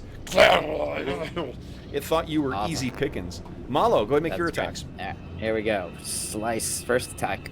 Oh, Get it? Okay, hold on. That's actually enough to kill this thing. awesome. All right. So you slice Nice. this thing's head Good. off, and it drops to the ground and dissolves into that greasy oil. You can move half your move and make another Yeah. attack. I'm going to. Nice. So I step right through the grease Flanking. and make a second attack here. Yep, and flanking Nice. gives you bonuses. Very nice. Holy shit. Ow! So All right. watch this, guys. Boom. Nice. All right. Oh, this thing Let's howls. go, Opportunity. We'll get it. Nice. Yep. Then we got Amar. All right, so let's see. Amar, remember, you can move half your move. So if you want to do what Gwynny said and try and draw this thing out. Yeah, let me think. So he's got these horns, right? Sorry, guys, I know we're going over time here. We'll. That's all right. It's okay. No worries. Finish this It's okay. battle. Okay. Amar's going to grab that thing's horn and flip himself over behind it. Okay, nice. Why don't you give me? We'll use the kind of dungeon grappling stuff here. Give me a D20 roll. Let's see how that goes. 13. What is your strength bonus? Strength. To hit. No strength bonus to hit, just as No strength like bonus a to hit. strength. So I Nothing. think you are able to grab on this thing, but you're not able to. This thing is so solid and so top heavy. You're not actually able to pull it back, and it's not pleased with you grabbing it. That's all right. So it's going to try and first slam you with its horns and then smash you with its fist. So slamming with the horns, 16 is a hit. You take 12 points of damage. As this thing hammers its horns into you and then brings its big fist down. Misses with its fist, though. You sort of roll to the side and get back up on your feet, so you do not take any damage from that. But yeah, you do take 12 damage from that first hit. And then the guys in the tower... there's only one left. I think it's going to be one attack on Iffy and one on Malo. So against Iffy, that is a miss. And against Malo, that is a hit. Okay. Malo takes 13 points of damage. Except he uses an astonishing fortune, and he steps aside just Okay. as it comes down. Just watch out for the lamp! Yeah, I know. Yeah, Okay. exactly. Malo's situational awareness is better than George's. That's right. Exactly. Okay, I so gave yeah, up this my is own astonishing fortune for Malo. nice. All right, so it passes over your head, narrowly missing, and kind of tears parts of your robe away on the bony protrusions. Is that it for melee, guys? Appears to be okay. So then we got magic first phase. Iffy, what are you doing? Oh, sorry, I'm on the wrong wrong initiative order, guys. Let's see here. No, Iffy's done melee. Amar's. So everyone else, go ahead and move. Everyone's gone. You're on the second floor now, Arter, if you're going up. Same thing with Kane. Yep. So still no sign of anything. One more round, you'll be on the third floor. Okay, then I'm gonna shout back. I don't think there's anything in this tower, but that's too much. I've got this tower. Okay. So That's that clear. Kane knows he can go to the Okay. other one. Okay. Okay. That grease has almost completely disappeared if you're turning and going back down, Kane. It's almost as if it's evaporated into oily smoke. Okay. Yeah. Okay. So everyone's moved first phase. We have second phase. Looks like we got some melee going on, but no one can reach anything. And Gwynny's still stuck behind Amar. Okay. So go ahead and move yourselves. Move your. What's that? Could I do a half move at this? Yeah, yeah. You can move back. The thing is, you'll be subject to an attack of opportunity. Is all. Okay. I'm thinking I want to do that or not because I was trying to get out of the way. Yeah, I mean, you know what? Attack of opportunity isn't an automatic hit. Yep. You have an astonishing fortune left, right? Yeah. No, I don't. Oh yeah, he blew his for his reroll. Yeah. Okay. Yeah, I knew I blew it for something. Mm-hmm. Sorry, I need to disappear for 1 minute. Moving to that side out of the Okay. door, is that sufficient? I don't think you can, because you'd have to push him out of the way. But you can move back to where kind of Reagan is there, if you want. Okay, I see. Okay. You know what? I'll just trust my AC. Trust your AC. Okay. Nat 20. Sorry. Oh. 2 is a +2 damage. So let's see here. You take 14 points of damage from that hit. Oh. But you do move back though. So you're over here now. You took 14 damage. Gwynny, you can move in and attack if you want. Nope. Fuck that. No, she's being strategic. She's like gonna try and like clash her flail on the shield and taunt the creature to like try and get it to move Good forward call. so it can be attacked by more than one. Okay, so I think then that is the end of the 4th round then, guys. We're on the 5th round. Everyone declare your actions, and then George is still king of initiative. Yeah, just barely again. And George, you're going to beat my 3. Okay.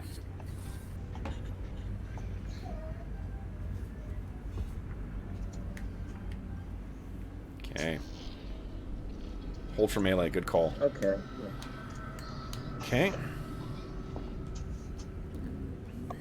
Okay. Archer, you're on the Just top the- floor now.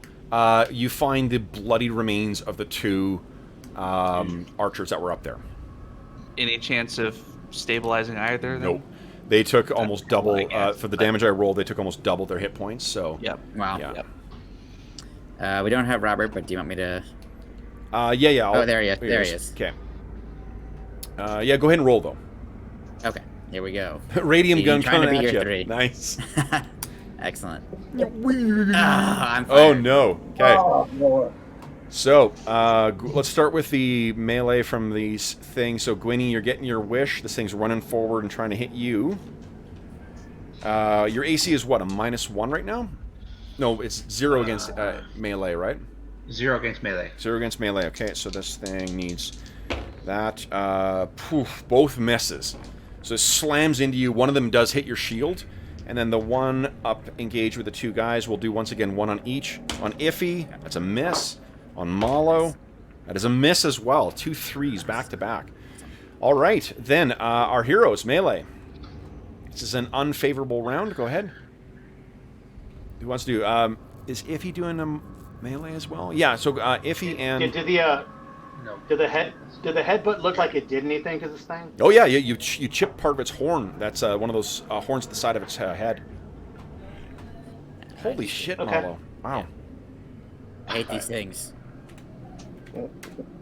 Okay. Can I use my point of astonishing fortune to re-roll that? Yes, you can absolutely. Yeah, you can do it, man. Reagan, now Reagan, do you have Ooh, a look at magical that. weapon? Terrible. Oh, you're muted, Is it Jania? Robert. Yes, she does have.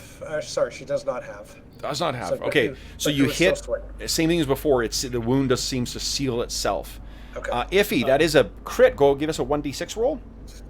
4, so times 2. Times 2 damage. So go ahead. 1d4 plus your strength bonus times 2. Yep. Nice. Come on. Come on, kill it. Kill it. 12 points. 12 points down. So yeah, Nice. you actually, I think the horn was turned a little bit to the side. Malo carves it along its back. It turns, and then when it faces back to you, you hammer it and drive that horn up into its brain, and it drops down into that greasy puddle. Nice. Okay. And let's see here. No, so Gwynny, neither of you guys have been able to hit it. Oof. You know what I'm gonna do, Amar? I'm gonna get you to make a attack roll. If you're gonna use your radium gun, I'm gonna make Yeah, a. it would be a ranged attack. It's a range. Well, you don't need to hit because you're gonna be able to hit the thing. I'm just gonna say if you roll a 1, 2, or 3, you're gonna tag your allies with the radium gun as well. Ouch. Because you're trying to time it so that like you hit just the thing, right? Right. Yeah. I guess one thing you haven't tested yet is whether there's any I mean, backsplash point from. blank, yeah. Roll 1d. Okay. Right. You wanted 20, right? Kev? 1d20, yeah, 1d20 is. All right, so go ahead and roll damage for your radium gun. Oh boy, here's the fun part. Come on, baby. And count another charge gone from the gun. Well, let's do it by hand then, because it's 5d6. Nice. Come on, big money. So that seems particularly effective against this thing. And it disrupts it not into that oily sludge that everyone else did. It directly, hits this thing, and it kind of trembles, or kind of like trembles, and then suddenly dissipates into this oily smoke, and it's gone. Sweet. So, guys, I don't know what you did there, but well done.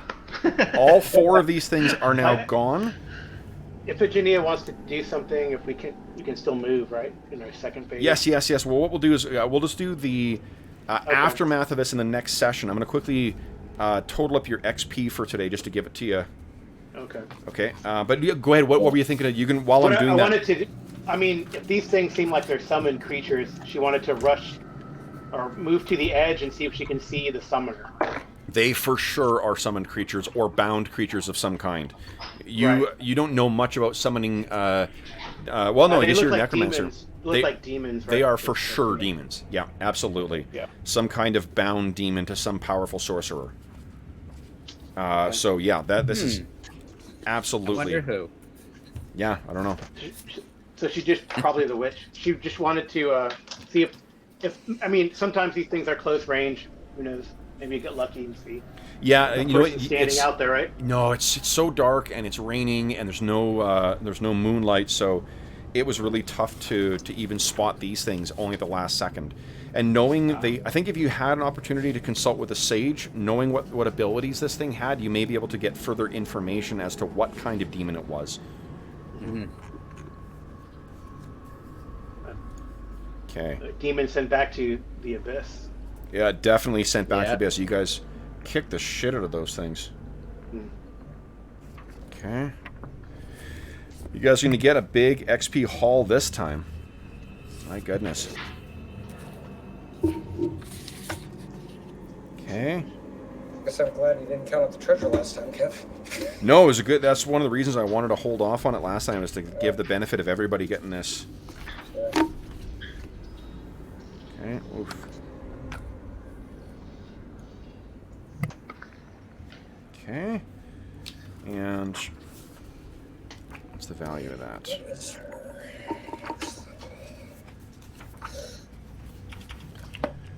Are there any weird experience things in this game? Are you second level now, or are you still first? I am still first. I only got like 500 last time. So you'll get double XP up to the point where you enough to get you to second level, and then it flattens out. So you may get enough this session to head up to second level. And we assume that you have 10% in your. We assume that you have enough to get 10% in your prime bonus. Yeah. Yeah. What are they looking for here, guys? Oh yeah. Playing so many different games right now with Kev, it's like trying to figure out what all the different experience things are. And Right. Like, I know. Well, this was a. It's funny because this is actually a. Was sort of the testing bed for what's become our night below game, as well. In some ways, I mean, not testing because I'm I love this game, but some of the things that I learned from running this one is things I've adapted for Night Below. Poor them. Yeah. Yes.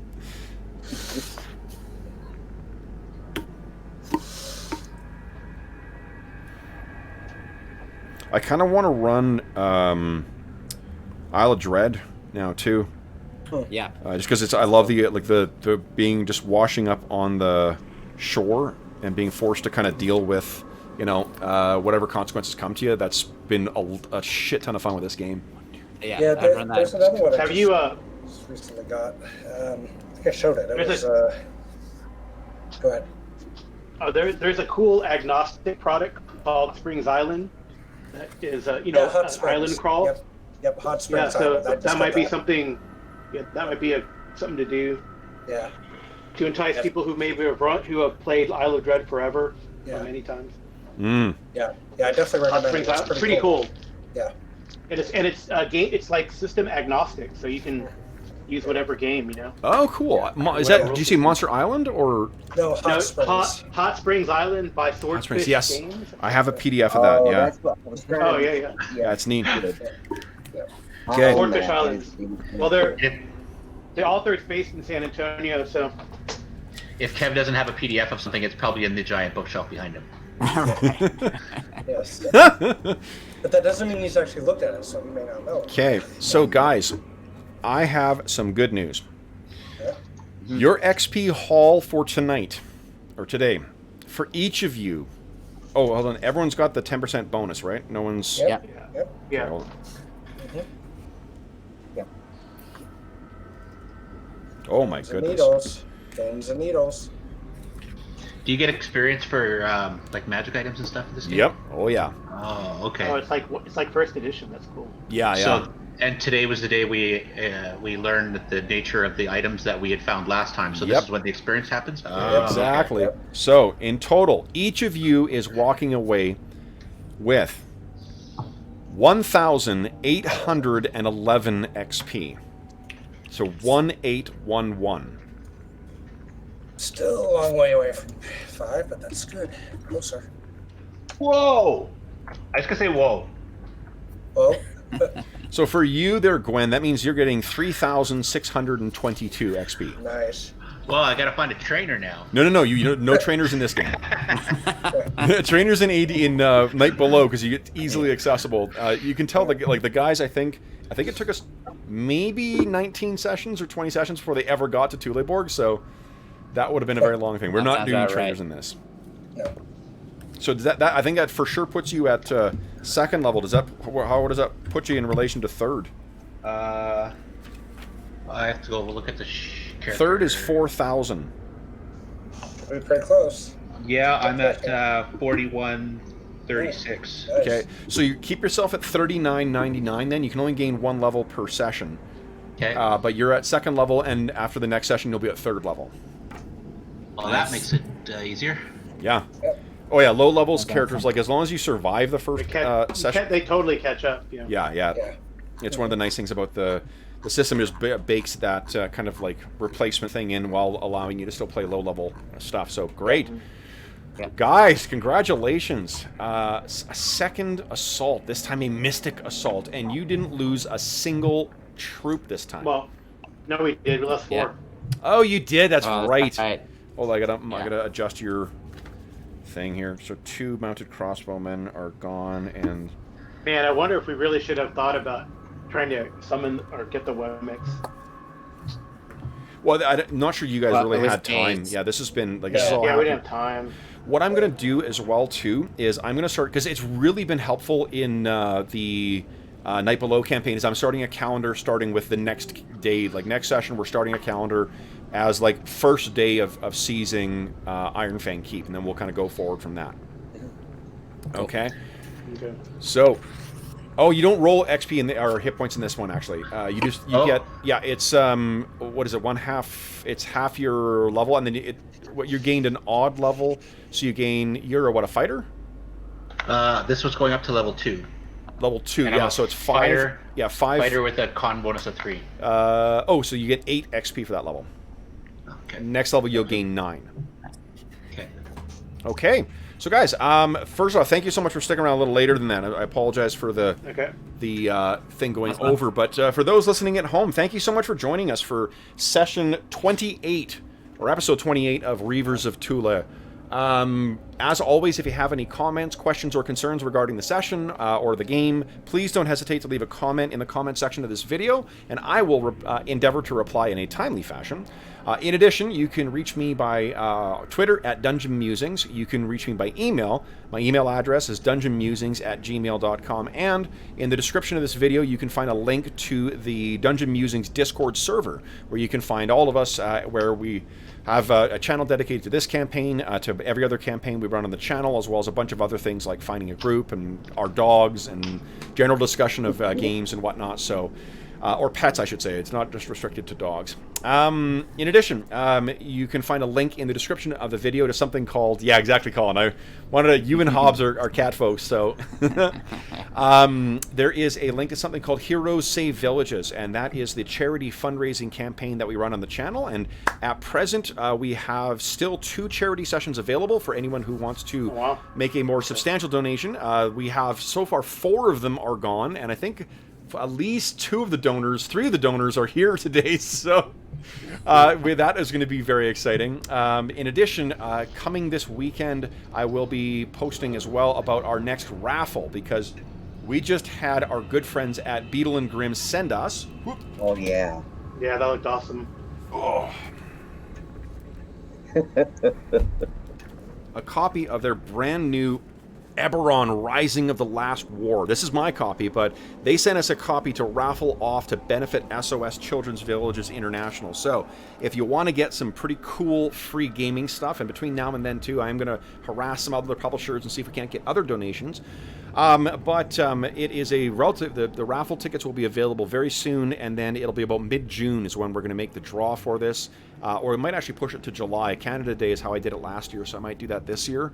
But it's a fantastic product. You'll learn more about that there. And all of the donations that are made, whether it's for raffle tickets, for other rewards, or just general donations, it all goes to help SOS Children's Villages International, which is a really terrific organization, active in over 130 countries, providing stable, supportive living environments for over 80,000 orphaned and abandoned kids around the world. You can learn all about them. You can see the benefits that the kids gain from those, from the support and structure that they offer.